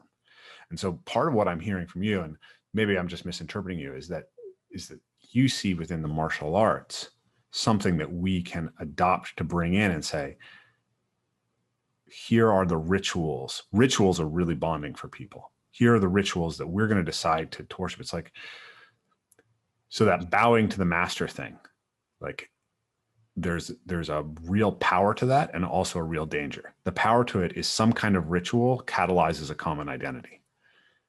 The danger to it is when that common identity is around an individual person, it's a cult. Yeah. So here's what I would like to do with that, because I also feel like there's like some lost boy syndrome that goes the other direction with parkour too, where it's just like a bunch of adolescent boys who can't pay rent. So yes, there's like there's that too, right? So there's the practical aspect of life has to be woven into that. But maybe it's not you bow before you come in the gym and you salute the master. Maybe it's just you don't come into my spring floor with like dog shit on your shoes. And maybe it's just you don't bow to me, but when you see me, you dab or you shee, like I don't care, right? Maybe it's something like that. And it does this like acknowledge that, like that person has been there before. Like maybe that jump you're thinking about, they've been there before in their mind. And maybe this way of training, you kind of know that person, you've seen it, like they've done it. What I really constantly struggle with is like the ability to constantly have to prove up to every generation that goes through a quickening in my orbit, right? So my original training partners, they all gone, right? My people in my community, we all know it. You had the group, you had the clique, for my 14 to 16 is gone. My 16 to 20 something's gone. My 20 to 20, I maybe have like one or two friends who I've been training with that long that are still training, still in the movement game, whether they're doing martial arts or breakdance or parkour. And I just watch that attrition. And then every new group that comes up at my age, it's like, hey, how do I inspire upon you that I've been there before and your journey is different, but the fact that I've done it before has some value and you can come to me for certain things about that, right? That's what I want to stick. And that's what the value of the real master has. And I heard someone, like my teachers that I still have a close relationship with. So the people that I still am with, like they're still learning, they're still trying to do it. They're still trying to do something. They're still trying to figure something out. And that inspires me, even though they're 60, right? Mm-hmm. And they still kick ass in their own way. And there's something to be discovered. And you're like, yeah, it's my time to do this. And then later on, it'll be that. And just understand that there are rituals that we could employ along the way. And it's so funny that you mentioned this stuff, because my back end training with my students who I get close to, like, is more participatory like that, where we're doing the same thing, but it's stuff that a new person wouldn't sign up for and do. Like I have right now a program I'm working on that is basically 30 days of like stance work. And the point of doing it is doing it together. And then at the end, there's a ridiculously long crawl that mimics what like Shaolin monks do, because they do the same thing. We talk about the Yamakasi crawling, right? But the Shaolin monks have been doing it up Songshan at the Shaolin temple as part of their ritual up and down for, whatever, 800 years, something like that. So that exists. Some of that can stay, but you don't need to do it every day. It's like, come on, we did it together. Let's see that that's the value. I think many, growing the gym that we've grown and the brand that we've, manifested most recently, Outrun, and that project, that our efforts like that in many ways played that role for our coaches and community. There was a lot of doubt, when we decided to rebrand and not be an Apex and be Outrun. It was just really supposed to represent our creative potential, not to break from anything that wasn't really working. But a lot of people were baked into that family, and having, dad and mom separate in many ways for our staff was very hard. But building this gym as we have, it feels close. Everyone feels very close. The tension is gone. A lot of those people, now I get it. But earlier on, it was trust me. You got to trust me. And they're like, what? Why does it look like that? Why is it, there's all this like doubt, and leadership has to step up and be the ones to do it and show what it means. And that's missing from a lot of these other environments. That's key. That's different. So the other thing I would say that needs to be carried over, because I said I was a doughboy, and that was a pun on the fact that Dou is Dao, which means way, which is Taoism, right? Yeah. So the Japanese and Koreans, you will use Dou in the pronunciation, and the Chinese, the pronunciation is Dao. Same word. Has a bunch of different meanings, deeply culturally embedded. It's in everything they do, worldviews and everything. You can't give it like a one sentence describer. But you often, I've heard your podcast before, I bring up the Tao and the fact that you like the adaptability of it, and you like sort of the ambiguity of the philosophy, and in employing it, you say that I think I've heard you say before, your favorite chapter was it the first one? What did you say? Yeah, it's the first stanza, or the first verse, or the first, I don't know. The stanza, first, yeah, stanza. So the first, that's the one that always hits home for me. Do you want to say it? Why? What is it? Why is it? No. Yeah. The way that can be spoken is not the eternal way. The nameless is the mother of all things. The named gives rise to the 10,000 things. There's a couple more verses, but those are the three that really hit me, because the idea is that the way that I interpret that is that what we can understand is never a complete description of reality. So the thing that we are seeking is always beyond our ability to fully grasp or to kind of always be with, right? So there's always a level of respect for mystery that we need. And the second thing is that everything comes out of unbeing, right? Everything is potential first, right? And so in order for us to create something new, it has to come from the place of nowhere, right? Mm-hmm. And then the last part is that once it becomes something new, though, it only becomes it because we've named it and we've articulated it, right? So we need to have this. So I've been thinking, a lot about my sort of spiritual, I guess, religious thinking has been a lot of my thinking recently, but through this there's articulation of meaning, I've come to this idea that fundamentally the purpose of a movement practice or practice is the cultivation of virtue.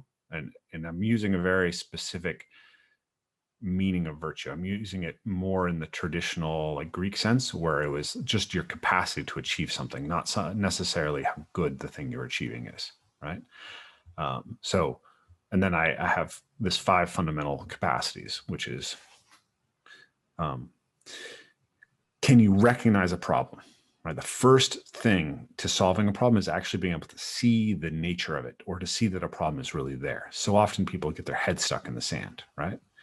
You get knocked out because you should have known the guy was angry and was in your space, and you decided that that's not the type of thing that happens in your life, right? Next is recognize that the nature of the problem, right? The guy's standing in front of you, and he's going to attack you with an overhand right? So what does that look like, right?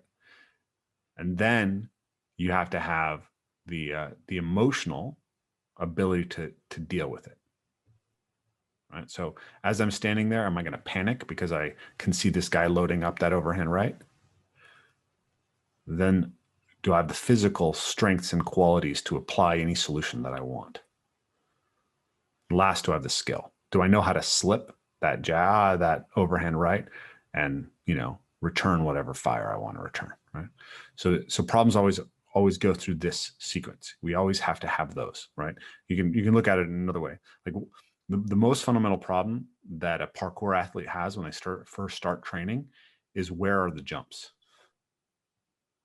Yeah. How do I recognize in the environment the potentials that are there for me to express my capacity to move such that I can become a stronger person, right? And then like, okay, well, I can see that this jump is calling to me. It's like, well, what would I need to do to get there?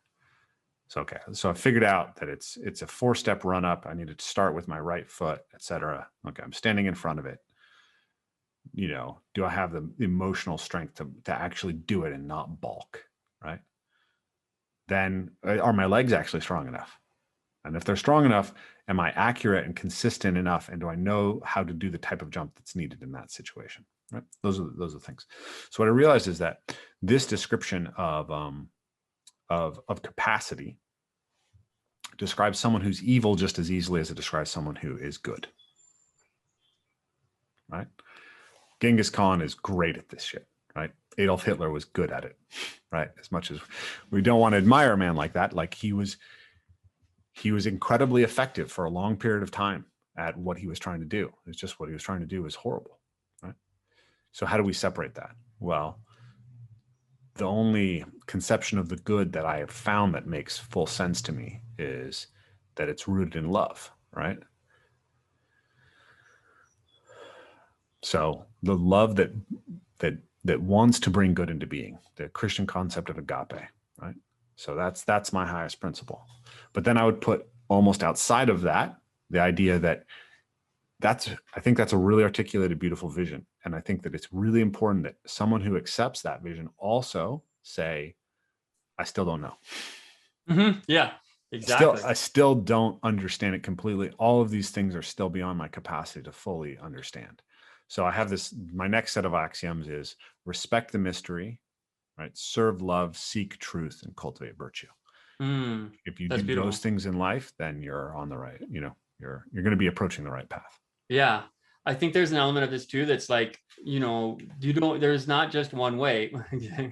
A Taoist would say that. It's okay to have these, multiple approaches to heuristics and sort of the journey of self-understanding. And that a lot of times these will be paired with age, depending on what's in front of you and what problems you have to solve in the moment. A given philosophy may be what you need at that time. But what's really important is the information that you're getting and how it affects you, and the masters that you're working with, the teachers that you have, or the mentors you're around who are capable of conveying that to you in a way that is best for you and what you need at that moment to really, to do better and to suffer less. So so back to the Dao origin. So the first one is Dao Ke Dao, Fei Chang Dao, Ming Ke Ming, Fei Chang Ming. And that's the one you're talking about, like the Dao or the way or the sort of origin, or just sort of like the Dao that we're trying to talk about is not the real Dao. right? And so this is you people go, oh well, Zen, this is very similar to Zen, but Zen is basically Taoism with lay Buddhism like painted on top, right? So that style of thinking finds its roots in China and definitely was already accepted because this worldview, you know, the Chinese, whether a Chinese person admits to it or can identify it or understand it, these concepts are already baked into their culture. And so this acceptance of that sort of potential is there. Whereas we have a very linear, you know, we like to say we don't in the West, but it's actually, then why do people have so much time describing an alternative, or why we have to study philosophy to sort of get some of these concepts that might be considered more elementary in the East? We definitely have some kind of, you know, meaning gap that we're trying to fill, which is also why your work is very important and your focus is on that, right?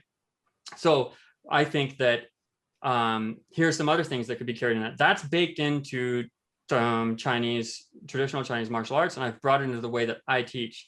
I do tend to use repetition. I do tend to borrow from Taoism and Tai Chi, which is Tai Chi, to most people when I teach. So when I'd like to talk a lot about circles, talk a lot about the motions that I was exposed to by good Tai Chi teachers, and even more advanced styles that have to do with body mechanics that you would only be able to present in a form and could be identified by a master without actually just fighting someone, right? Maybe you'd see it, but it'd be harder to show. So if I show you the body mechanics of a Northwestern style of Chinese martial arts, like Tongbei or Fanzi, or Pigua, those styles, they use more of a relaxed motion. So actually, when you see like, so funny, when you see Idos, like what was he teaching? Like the thing where the guy, like Connor marches out with his arms swinging with the gorilla arms. Yeah. Dude, that comes from Tongbei. It's a relaxation techniques that helps you relax the scapula and sort of break up the fascia in the back, so that when you swing, there's not extra tension when it's not needed, right? Creating that whip or that chain. So when we use our arms and we swing and we run in parkour, I look for a lot of those mechanics where you don't want tight scaps, right? You want that freedom of motion. And that would present to me in this unnecessarily complicated way of learning that, like is what I'm saying. But still, that's where my background in it came from. So I'll look for it and I see it. And with Tai Chi, when we talk about the circular and not stopping, the non-stopping energy, the redirecting, I teach it a ton with impact. When I talk about like jumping to a precision, light landings, allowing the arms to like come in like behind, be loaded, and then chamber in the body and sort of does a wave or a circle. And the energy never really stops. It slows or it speeds up, and then it moves from one plyo to the other. And when there's a lot of tension and blockage there, then I would say that's like, you know, someone in martial arts would be like, oh, you know, the chi won't work well there, but they're just using chi to like God to describe stuff that we don't completely understand, right? So at best, you're getting that description. At worst, you're getting a lie, right? So it's dangerous. It's why the teacher matters, I think, a lot. But anyway, so that's some of where Taoism is applied to my teaching. Like I can show that as a concept, as a physical concept in movements, and use it and get in people's minds about, you know, when you're going to approach a wall and you're going to step on a wall and the wall run, you don't want to laser into that wall and then take the impact in the Achilles, right? You want to try to find a way to convert that momentum at an angle that's going to contribute to you going up. Well, that is like a circle, and it does move that way. And some of the mechanics of Tai Chi could be abstracted and then taught to you so that you understand how to move your hips and your torso and your spine freely. But if we spend too much time in those waters, it becomes just overbaked goods, right? We're creating this we're specializing in the preparation. You know, it's like we're over tuning the engine before we race the car. And so we got to bring it in and test it, which is your concept you're talking about with aliveness. So that's why I would say some of that stuff is still valuable. If people spend too much time there or don't give enough attention to the detail of getting it right early on. So they're not demonstrating it, but they're preaching it. The other thing I think should come over too is Wu Wei, or you've heard of Wu Wei before, like non-being on action. So this is the Taoist concept of sort of not acting in a scenario and allowing that which is natural, or ziran, to sort of, ziran is natural. It's a different concept in China than it is in the US as far as nature, right? We're not talking about parks and rec. We're talking about the closest thing that is of the nature of itself, right? The idea of nature and how it operates, and we can sometimes get in the way of it. So when you have the movement and you have a very like Wu Wei, you're in that spot where people say, oh, that's flow state. flow state, if we look at the book Flow or whatnot, many of those components of Wu Wei were represented there, right, in that book. So we're very familiar with it. That's another approachable way to understand a tradition. There's no way that guy wasn't exposed to those ideas. It's just not, it just is too framed up too similarly. And we can even see this affecting parkour. Like if you look at early, like David Bell stuff, if you look at, you can see the representation of some sort of influence of Asian culture. He has half Vietnamese. Vietnam is very close to China. A lot of Vietnamese philosophical origin is going to follow traditional Chinese thinking, specifically Taoism, even though you do end up with a lot of them overly mystical stuff, right? That's present in that vein. We love Star Wars, Taoism. We love Nate Weston. Avatar. We love Avatar. Lots of Taoism in Avatar. How many guys have White Lotus tattoos in the parkour community? Right. How many guys have White Lotus tattoos? I want one, but not. I do my own thing. But I will. Oh, that's freaking! I've got it here. If you guys haven't, have you seen Skull Chatter? Nate Weston, Skull Chatter. Yeah. Oh yeah. Okay. So he said early on when I through one interaction that when he was doing that project, he was heavily influenced by Alan Watts' work. And we all know Alan Watts is probably in the West one of the most famous, at least Taoist influenced philosophers. And a lot of people are listening to that right now because a lot of his work has emerged. And yes, some of it is very fluffy and it doesn't seem how I apply it, but just feels good stuff. But there are principles in there that he's done an okay job of bringing out of Asia and presenting it to the West that can help us. So I think some of the ideas of detachment, not being as concerned about a specific outcome, but allowing for the jump or the movement to present itself, the lack of emphasis on structure and the emphasis on intuition and not allowing the conscious mind to interfere or bring baggage into our training is a very Taoist and traditional martial arts concept. It's just, that's the Tao stuff. And I think that it's more of a sort of universal macro heuristic than it may be an individual like moment. This is what you need to do X, Y, and Z, like you're saying, like a Jitsu or something like that. It's tougher to do that with it because its nature is not to be that way. Dao ke dao, right? So that's tough. And then when we start naming stuff, we create so much structure around it. So like Ming ke Ming, which is like Fei Chang Ming, Ming ke Ming, Fei Chang Ming. So that when you name something, then it can't be eternal. It has an end to it. It has a life cycle. And as soon as you're like, oh, you bring something into reality, then you could conceptualize something, it happens, then it's not the eternal thing.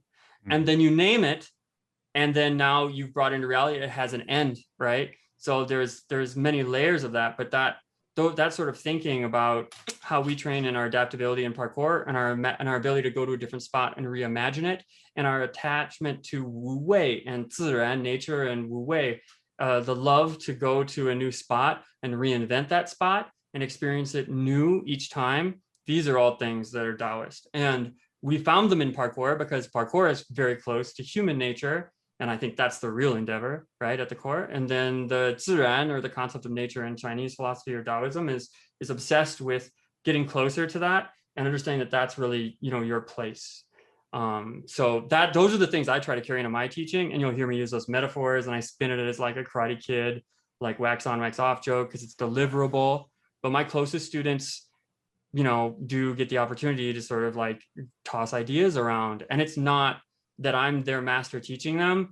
It's more like, look, I've thought about that. Here are my thoughts around it in the end. And yes, that's bullshito, because I will tell them, no, someone's making that up. And then I'll tell them, okay, I haven't heard that before. I have heard that before. And that's, on the philosophy side of things, that's where I think there's good carryover. And you do see those principles brought into movement. For the example, Tai Chi. And I think what's a good example of like the Fanza, like the relax and the tension strides, like you don't want to just be completely tense through every stride. They already had some of these principles like. Well, yeah, I mean, we can describe these things, right? So movement, right? You're always looking at timing, right? Timing, which is, are the body segments in the right place at the right time with the right tension to apply in a given period of time, right? Mm-hmm. So So an athlete can be, you know, can have their foot in the right place at the right time, but if they're trying to concentrically contract the calf muscle rather than isometrically hold it so that the tendon can bend store energy in like a spring, right? Then they're not going to be as effective, right? So there's a level of stiffness that we need, and then there's a level of relaxation that we need, and that's variable across the moments of a motor sequence. And it's also variable to some degree based on the athlete's proportions and structure and physiological characteristics, their neurology, their fast twitch to slow twitch ratios, fascia, all these things. And you can see chi as essentially a description of movement. One thing that it may be describing is movement that sort of optimizes across these parameters. And I can see that the principles you're talking about in Tai Chi and some of that stuff, it all makes sense, right? But I don't know that it's optimal the way that it's being trained in those contexts, right? No, I don't think it is. I think one that is optimal is the idea of continuous motion. And this is being self, because we have to have the awareness piece, right? So there are some people who there's something, it's a more complicated thing. I had my teacher tell me one time was that if someone studies one of these more complicated Northwestern styles that are really like the Tongbei, like the ones you see that Conor McGregor, obviously had something from that. Those are very hard. It'd be like working with a high level parkour athlete. You get somebody like that and you're super lucky for them to be able to get to that point. They can learn the Tai Chi concepts in a fraction of the time that it would take someone who starts from scratch learning Tai Chi to get to those more advanced techniques, right? It takes just somebody who's already got that within them. They learned it a different way. But I wonder about that sometimes. I feel like one of the problems we have in the pedagogy of the martial arts is that a lot of the martial arts, they're from a context in which the level of physical literacy of the student coming in is going to be so much higher, right? So it's like you might be able to get somebody, I think let's take a Western thing, shadow boxing, right? Shadow boxing actually really only works if you can imagine someone trying to hit you. Mm-hmm. And imagine the distance that someone's going to be when you're trying to hit them and how they're going to move in reaction to the hits, the strikes that you throw. So an experienced fighter can do that. An experienced fighter can model in their mind what a combative interaction looks like, and they can use that as basically a scenario playing ground to hone and think about things that they've experienced. Okay. So shadowboxing is something that traditionally is done by skilled boxers, and then it's just picked up as a tradition, and then everyone's expects a novice to shadowbox. Mm-hmm. But if you haven't had enough fights or enough sparring matches, you don't get anything really out of shadowboxing except a little bit of a fitness benefit that you would have got just as much from running, right? So something that's analogous to that would be I teach plyo, strides, quad jump, things like that on flat. Mm-hmm. There's a benefit of them learning the timing, but it's not the same as if somebody who has really good highline strides goes to essentially time their strides out on flat to do a roof dab. Mm-hmm. But there's still benefit if you don't even have the coordination to do a miss leg or to even do a plyo into stride, then you got to start somewhere, right? It's just that's my earlier point is they stay there too long. You need just enough to go out and test it. It's an MVP. You need the MVP of movement. And then the higher the risk of movement is, you might need more preparation, with tendon stuff and experience before you make that high risk choice. But yeah, that's in your study. That's in your work too. I've heard it before. Yeah. You can, I think, there's a lot of discussion that I have with people around a schema-based learning model versus an ecological learning model. The schema is you have a motor program in your head and you have a sort of offline control of movement, and then it translates out into the world. And then the opposite is that basically you're always responding to the environment, and the environment is telling you the information. So you should always be focused on doing something that takes you into the environment and teaches you to do it. So you could imagine if you have, we'll give you a classic one. So you put someone on the floor and you have them do a bear crawl, right? Or a quadrupedal movement. You talking about like the booty boot camp one with the button here, or are you talking about like a good QM? It doesn't matter. Either one, really. Okay.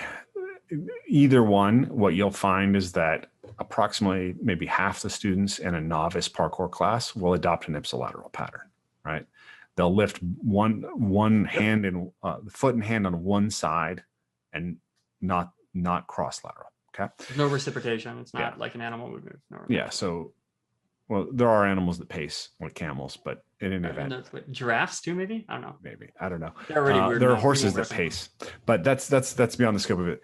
What we know is that in most of our applications, not all, but in most of our applications, we're looking for more of a cross lateral pattern. And so in most beginner parkour classes or MoveNet classes or CrossFit classes, whatever they are, where they're teaching this pattern, they're going to be asking people to move cross laterally. And you can use all sorts of once you take a habitually bipedal human being who's not physically literate and you put them horizontal and then you start trialing them which foot and hand are going to move, most people just get really confused. It's not, verbal cues don't work very well. You can do a little bit better with physical cues. You can touch the hand and foot that you want to move at the same time, but people still get really confused. But here's the thing. If you put them on a tree branch, they will just do a cross lateral crawl because it emerges as the correct solution from the environment. The environment has enough information to tell them how they should organize their body. So in the same way, if you take someone to a rocky creek bed and you have them run up and down it repeatedly, they'll eventually adopt most of the basic jumping patterns, right? And then you can refine it, right? You can say, okay, like you're starting to do a hurdle pattern. We're going to like do this drill to make sure you have the motor control to get your leg in the right position on that trail leg position. There's a point of that where I believe that there is an isolation that's necessary. I do believe there's also places where skills are very not natural to the human body and they kind of have to be introduced before you can actually enter the game play situation. I don't think you can learn dribbling a basketball very well without just practicing the skill of dribbling the basketball. You can't play basketball until you can dribble and shoot. They're not exactly natural skills, right? Like running, jumping are central pattern governor skills that develop very early on in childhood. They have deep innate causal roots, right? Based on underlying reflexes and everything. So those things tend to organize very well in the sort of lower aspects of the brain. And actually, when we bring them up into the more verbal, more cognitive aspect of the brain, we can actually interfere with them and make them harder to reproduce and mess them up. So I think that how we approach skills should generally, in our context, and I also think in the martial arts context, start with exploring the task and then exploring the principles that allow you to succeed in the task, and then looking for techniques and refining the techniques, and then introducing the sort of knowledge about the skill, right? Rather than the knowledge of what it's like to be within the skill, right? There's how to do it. Like I know how to do an armbar, and then I can describe to you, well, an armbar works because when I create this lever action of the elbow over blah, blah, blah. And if I understand the lever and understand how the elbow turns, and like, there's a reason I want your thumb up when I do the armbar, and that has to do with, the radius and the ulna and all that. Like all that can donate to the skill, but I could know all of those things and be shit at putting people in armbars. Yeah, because somebody just won't let you have it. Because I don't actually have the embodied knowledge. I don't have the felt sense of what a body is telling me that's going to allow me to guide it into that position where I have that armbar. Yeah. That's what I'm saying. Like your opponent won't give it to you. They won't let you have it. If you're in that position, you're like, okay, so now all I have to do is straighten the arm out and the guy's just going to tap out because that's what my teacher's PowerPoint said or something like that. Then you'll find yourself in the position where you don't have the contextual experience to be able to say, oh, my real problem is I have to find a way to get this person, if they're experienced, to give me that position or to put them in that position. You have to have feel and sense. You have to link perception with motor action.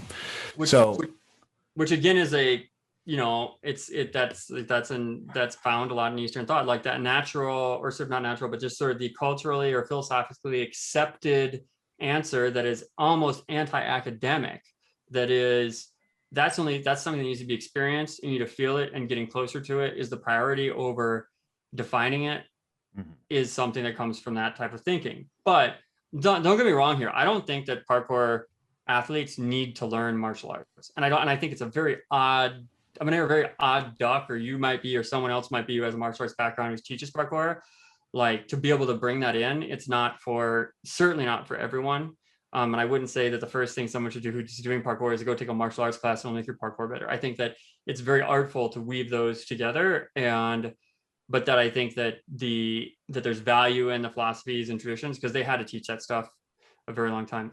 Also, like you were saying before, a lot of this stuff is just a Western interpretation of what guys got a little picture of. I mean, there's been no shortage of guys going over for 2 weeks to Asia at best, trying to pick up something from a teacher who's trying to sell a course, right?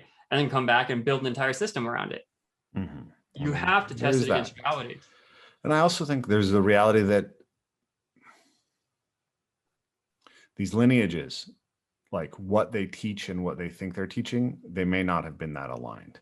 And so there may be value here and not value there. I mean, I've seen footage from the 1920s of Tai Chi teachers fighting, and they're terrible at fighting. Sorry, but they are. But the other thing to think about that, and too, is that, a lot of the guys who are really good, I've seen enough downstream guys to know someone up there had it figured out, right? In your lineage, somebody somewhere knew something, because I can tell you hit like a beast. You can kick and break stuff. When you get around people, the way you touch, and I've rolled with enough people and sparred with enough people to know when I touch someone, whether they're physically intelligent. Like, it, you can feel it. It's like a power from Dragon Ball or something. Like, oh, this one's over 9,000, right? So you're gonna know. You'll know. How will they know? You'll know. Like, when they're good, you'll be like, ooh, there's something different about you. And that's not a woohoo thing. That's like, they feel different. They feel like they know what the heck is about that. There's a physical confidence, and there's a reaction, and then there's a presence. So I think there's, again, these are adjacent things. This is why martial arts parkour belongs closer to martial arts than I think a lot of people are treating it, which I think is what you're saying as well. My teacher, he would, and you were talking about, how do we teach this? It's the task, and then it's sort of the techniques that work best in the task, or the context, and the techniques that work best in the context. That approach is very good. And my teacher, who I still have a strong relationship with, that I developed when I came back from China, was his name is Daniel Pacina. He was the original Johnny Cage in the Mortal Kombat arcade system. Yes, exactly. And he's a wushu guy, and helped co-create the game for the first couple, and then before it became all CGI. But he was a big wushu guy, strong lineage, spent time in China, had really good teachers who came out of that era. And he would always say, okay, well, because I can give you more individual attention, I'm going to show you the form that's we're just going to go straight to the black belt form. Or we don't have a black belt form, but I'm trying to give an analysis. And wushu doesn't have black belts. But I'm going to take you to the form that people would have waited for. We're going to go there, and we're going to work on those mechanics. And in the beginning, it's going to be worse. But down the road, it's not like you learn, understand these body mechanics and the style and the flavor and these techniques. I'm going to teach them to you earlier on, as long as you're athletically capable. You have that physical intelligence you were talking about. You're just going to do that. And I'm going to look for a form that matches where you're at, where your baseline's at. I'm going to give you that and teach you those body mechanics, and then we'll explore the techniques within that. But it's sort of like, there's something to be said about that, especially in a traditional or in parkour gyms, because a lot of times in parkour, not gyms, but coaching, we'll bring someone in and they're like, I'm just going to give you everything. I'm going to give you every technique, and either your injury or will stop you, or your physical abilities will stop you. I'm going to give you, there's that type of coach. And then there's a type of coach that maybe just has no care to the technique, but it's like, this is all about the environment. We're going to move over things, and your body, is just going to figure it out. That super traditional method natural, sort of like put you in the space will teach you. So a good coach can pull from those and what's needed and sort of draw into them. I think the risk that we run into right now at the place of parkour coaching is, since there isn't that much amazing parkour coach or any coaching, athletic coaching, really everywhere, is that we have to be able to talk about all those categories and when to use them. Because certainly if I have a class and it's your first 6 months or your first time with me, it's going to be, and I have time with you, there will be benefits for me just to fill the time with you doing a lot of QM at the end of training. Like that repetition is going to help. There's, later on, it'll help you do things. I personally teach, I'm very strict about how I teach where people's arms are and arm swings for precision landings, because I think that over time, I've seen enough people who just hold their arms in front of their body, slip out and fall off the back of something. And I think that landing with your hands behind your back has such a major contributor to control in your landing that if it's your day one, I'm going to make you do it on the floor a bunch of times. You'll go over, do a jump. You won't do it, but eventually you'll catch on, versus me waiting for you to be a pro athlete who has that preference because they've fallen enough. So there's like, there's like surviving coaching and then there's like being coached, right? So I think a lot of people who've been around the parkour world for a long time have sort of survived that. There was this selection process that allowed them to still be there. I think the opportunity for approachable parkour is enough wisdom to say, yeah, surfaces are a problem, and teaching good body mechanics to avoid injuries before they even happen. I think that's a big part of what a good coach should be doing in parkour. Get some volume in, get those patterns in. And that sort of thing is similar to martial arts in the sense that when you start a lot of martial arts, you're not going straight to fighting. You are starting with spending some time on your physicality. I think there's value in that in martial arts. I'd like to know, I'm curious as to what you think, what that amount is. When we do return to the source, the environment. So sorry, real quick, I just want to point out, when we do return to the source, or we go on do work with you when you have the shorter time frames, the environment is so rich and the opportunity to learn stuff is so great. But when you're in a gym and you've got somebody for a year, you might as well, throw some stuff at them. So I'm interested in your feeling about that context. Yeah. So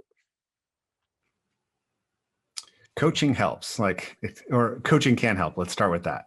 Because I know it took me 6 months to learn a Kong vault, and I clipped my knees like dozens of times.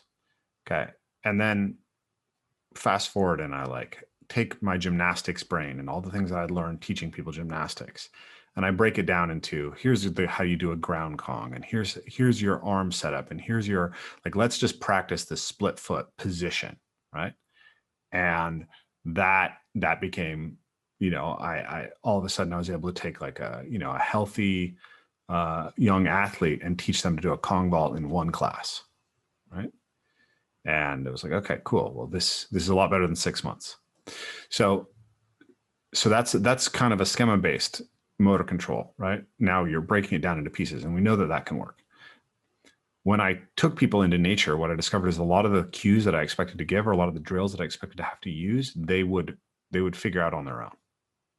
And so they were self-organizing the principles or the skills that I was looking to teach them. And that was initially very confusing for me. But I started trying to think about this idea of tricking them into doing the skill. So now what I think is that that you can, my camera died. It's all good. It's back. I think that there's insufficient attention to how we scale constraints for many people as a way to build learning. So you don't I think the traditional martial arts method of doing conditioning and basically dead skill work, right? Mm-hmm. Just practicing a punch against the air to look at its body mechanics and structure is a very backwards and slow way to actually achieve the result that we're looking for. And I actually think that the thing that we talked about earlier, which is that the best parkour athletes don't come from classes, I think that's one of the best evidences for this. Part of it, I think the American wrestling tradition is actually one of the best pedagogical traditions to learn from, because I think that they discovered how to use constraints maybe better than anybody else. And I think actually within Brazilian Jiu-Jitsu, the best Brazilian Jiu-Jitsu actually has a lot of American wrestling in it. It comes from Holmes Gracie, who taught it to Hickson, who taught it to his students. Yeah, but those guys still went to school. They still had coaches, you know what I mean? I mean, even I'm not saying that they're not coaching, but the principle is the same. The principle is that you're using the constraints to control the thing. So what parkour does, which is amazing, is that parkour essentially athletes get to self-select and self-organize constraints that are sufficiently that allow them to be in their kind of zone of optimal challenge, and then figure out movement solutions to it. Same thing actually in rock climbing, problem solving. The problem with parkour, where a lot of people burn out of parkour, is they don't get to the point where they have enough awareness to set up their own constraints. And so they just they do one jump and that's satisfying, but then they can never find the jump that's in between, right? Yeah. They can't scale the ladder, right? How do you scale the ladder? So if you have an athlete who can jump 10 feet, right? And then the next jump that they can see is 11 feet. One way to get them up that ladder is to just make them way stronger and more explosive so they can jump that. The other way is to find a 10-foot, 2-inch jump and have them practice that. Right. So your levers are like the technical understanding, the constraints, and the physicality. What I believe we should actually do is base the training in the constraints, because it's there that we're actually going to harvest all of the adaptations that we're looking for. And where that's not giving us what we need, that's when we go to a more technical model. So for something like, you gave the example of the arm swing.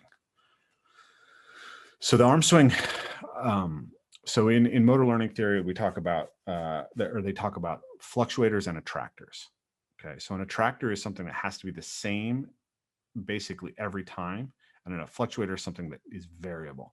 So if you're looking at somebody doing a baseball, swinging a baseball bat, there's a point their wrists need to be at in the center of the strike zone at the right moment. And that's going to be very consistent, right? Or you look at the follow through, like how the ball leaves the hand in a basketball shot. So that's an attractor. But then it turns out that a lot of motor performance is these things that are basically buffers that help you get to that attractor. So when you jump in the air, one of the things that I don't like about MoveNet is I think they overprescribe and prescribe. They tell people to focus on controlling fluctuators in a specific direction, and that actually destabilizes the attractor performance. So one of the things that they spend a lot of time talking about is where your knee recovery is in a jump. Okay. So, but that's actually variable to what your trajectory is on your takeoff. And your trajectory is going to be slightly different every time because there's always variations in performance. So one of the ways you correct your trajectory into your landing is how much you pull your knees up in the air. So by telling somebody that the knees should be pulled to a very specific point in the air on every jump, they're actually taking away that athlete's ability to calibrate where they are in the air such that they land effectively. And they're getting the athlete thinking more than they need to, right? Rather than giving them an attentional focus that's going to allow them to self-organize the correct thing. So now I think that the arm swing is basically a fluctuator.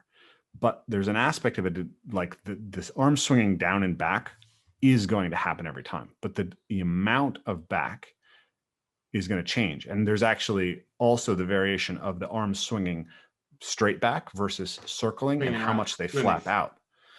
And those things are things that you want to give the athlete enough freedom to self-organizing different variants that work for them and work for different contexts. Now, when you're working with novice athletes, a lot of them are going to just stick their arms out in front and have them kind of stuck. And Nikolai Bernstein talks about this. He calls this freezing degrees of freedom in a movement problem. Now, once an athlete develops, theoretically, according to some models, they're going to open up their degrees of freedom, and you're going to see that come about. So I would default towards not coaching that unless I saw that an athlete was progressed past the point at which they should have started self-organizing the ability to allow an arm swing. So one of my students, Scott, had been doing parkour for like 3 years, and he still always landed with his arms in front. And I was like, then we went back and said, okay, let's build this and take a look at like relaxing those arms and letting them fall behind you and then letting them come up to help stabilize your landing. But I would be worried that over coaching that is going to take the athlete's attention away from more important things to pay attention to, and potentially getting rid of positive variation that they're going to need in order to stabilize performance.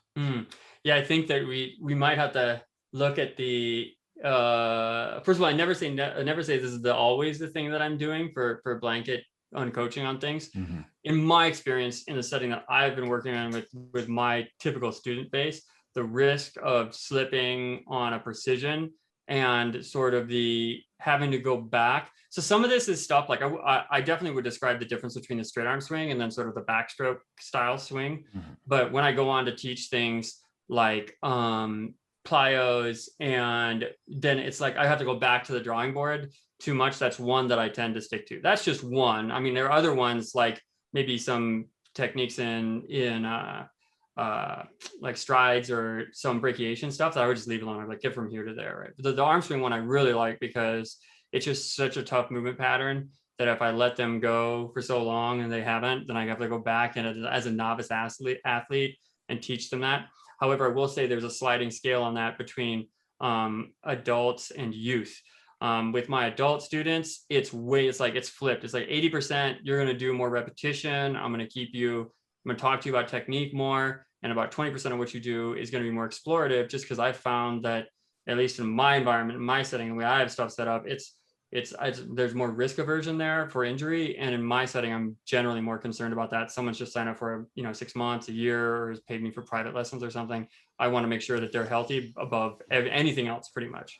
And then just because I think that's the environment they signed up for when they came and talked to me. With kids, they tend to not even have the patience for that. So it's like 80% environment, 20% I'm going to cue you.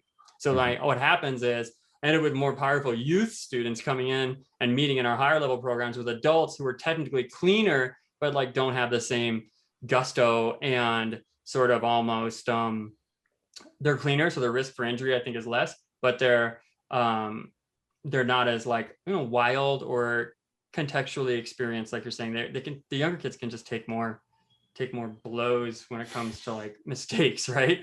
So when I got somebody as a mom in, I'm just like, okay, my priority number one, don't break your tailbone, right? Something like that, right? So that's how I handle that. But I agree with you. I don't want this like rigid, like your knees are always here. Well, except for when they're here. And then every other time, okay, well, actually your knees aren't really there that often, but I'm going to let you believe that this is making you better without applying that in real context, right? So yeah. Definitely. So here's a question for you. Could you manipulate your constraints in a way that would get somebody to organize their arm swing earlier rather than drilling it or cueing it? That's a very good question. I'm trying to think of how so typically what I'm going to do is I will teach it as a standing hop. And then what they're doing is they're trying to work on feeling lighter as they jump. So if they just stand and they jump and they let their arms be dead at the side, I'll let them do that. And I'll let them discover what it feels like to get their arms to contribute to being lighter. That's typically how I introduce the mechanic. And then if they're jumping forwards, typically I will ask them if they hold their hands in front of them and try and jump, in plyos, they'll feel a difference between allowing themselves the time to reset in between motions and let their body more naturally swing into the jumps. So that's not, you're talking about a literal context in which where would be a scenario where the environment would force me to sort of flutter at my hips with my hands in order to get that feeling of using the arms to contribute to the vertical jump. Yeah, I'm open to your ideas on that. Yeah, I'm trying to think in my context because I don't feel like I run into athletes not figuring it out very often, right? It's like the problem doesn't seem to occur, right? So I don't have a ready-made solution. It seems to be something that's emergent in the environment that I teach in. So the way that it presents to me is instability and like precisions or slipping, specifically, or overshooting jumps.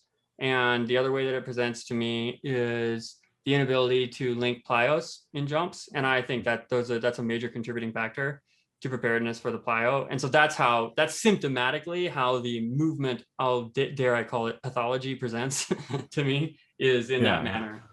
Yeah, I'm just thinking,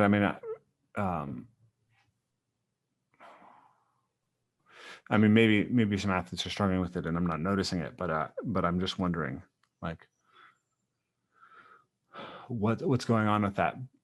Because I don't identify it as a problem in the students that I'm working with. Well, all I did was I've seen it, but it's not a common problem. It is my current understanding of it.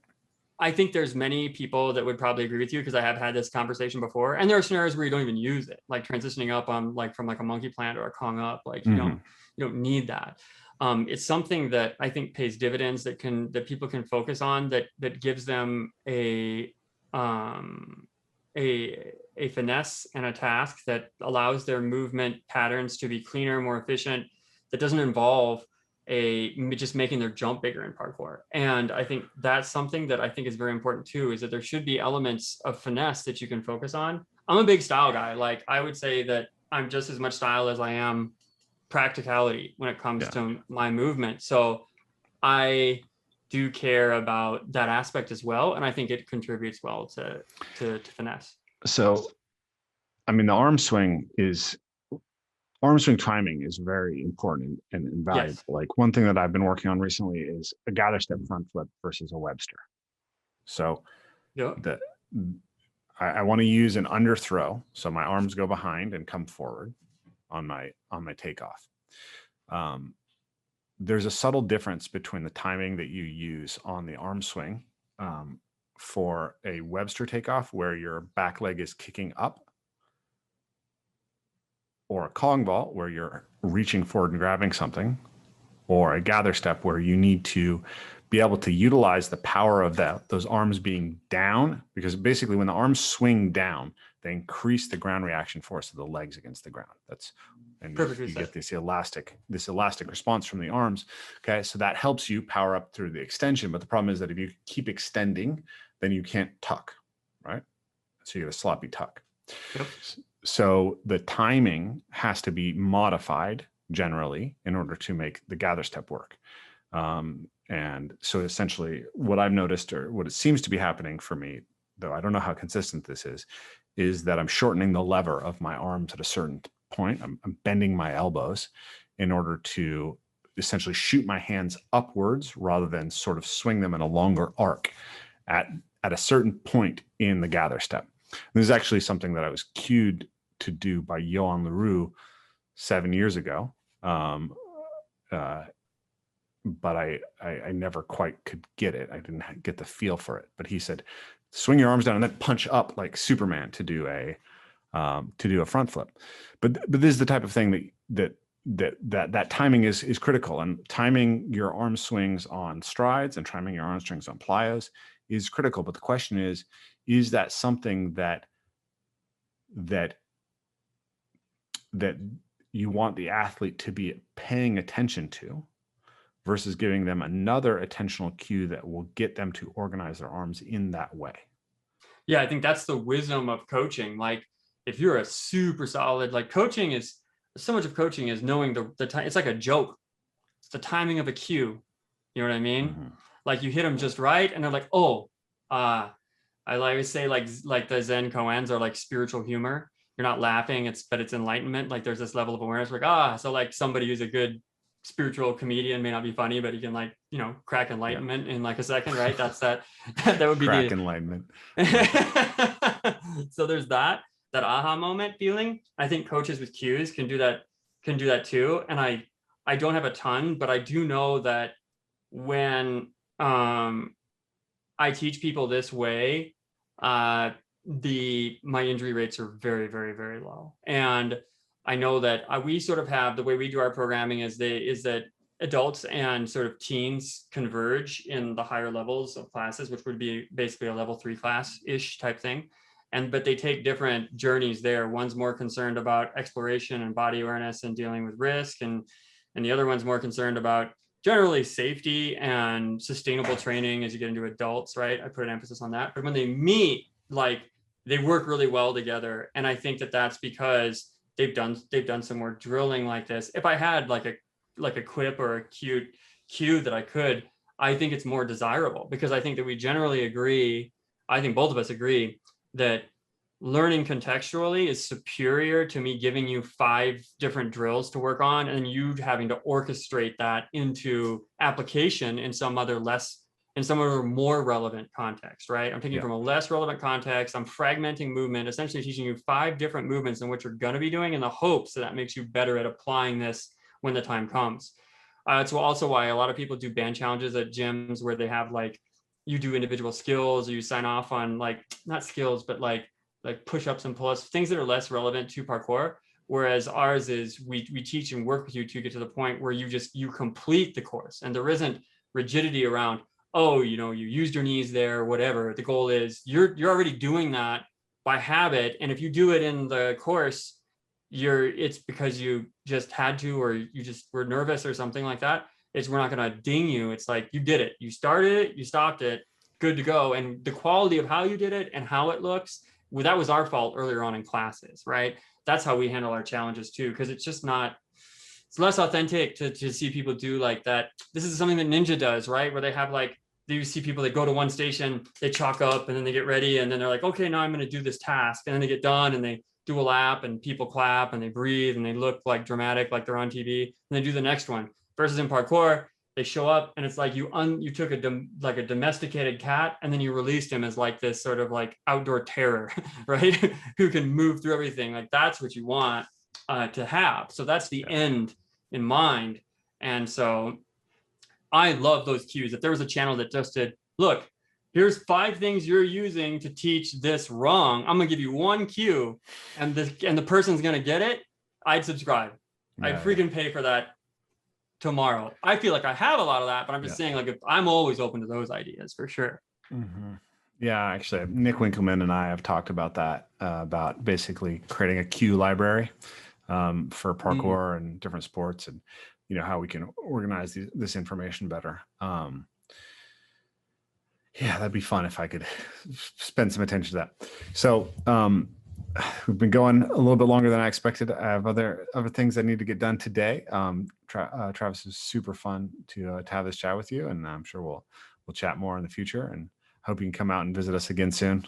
Absolutely. We got the gym built. I got a new baby coming on the 16th. I think it's scheduled date. So that's gonna get me busy, but I'm ready to get back to the Northwest, man. I love it out there. So yeah, it's beautiful. You will see me. Sounds good, man. Have a good day. Awesome. Thanks. Before I go, outrunparkour.com. So you can follow me, Travis Grantley, on Instagram. Or even I think I'm Outrunner on TikTok right now, and the outrunparkour.com. I think that the best thing for people who aren't local is to connect with us, myself, Travis Lee, and my partners, Jesse and Justin Clark, and our coaches on Instagram and other social, in order to see what we're up to. And then if you're in the area, we're going to be planning some events, and I think probably some comps and stuff that are coming up in the future. They're going to be really cool. If you come out this way, make sure you hit us up before you show up. And we love having visitors. So I would also say you guys have been putting a lot of content on YouTube as well that people might be interested in looking at. That's right. Sorry, I totally forgot to mention the Outrun Show. So we do a podcast as well, Outrun Show, and that can be found from the website, Run, Spotify, YouTube, and Apple's podcasts. And so if you're interested in what 3 gym owners with a lot to say about jokes and parkour, we are a very wholesome palate cleanser too. So it's safe to listen to around your kids and stuff. So I think we may be one of the few ones like that, other than your show as well. Awesome. Great. Thank you so much, Travis. Talk to you soon. Yep. Thanks again. Hey, you've reached the end of another Evolve Move Play podcast. If you enjoyed what you heard, if you want to be involved in the conversation, please consider joining us in our new membership subscription so you can get access to question and answers with our live speakers once a month, question and answers with me once a month, and a dedicated forum to discuss everything going on in the podcast, as well as a general discussion of movement on our general movement forums. If you're interested in that, make sure to check out the link below, get signed up, and join a part of our membership community. If you can't join our membership community right now, it's still always helpful if you can like, share, and subscribe, and even hit that bell and get notifications for upcoming Evolve Move Play podcasts. But adios for now, and we'll see you next time. Thanks, guys.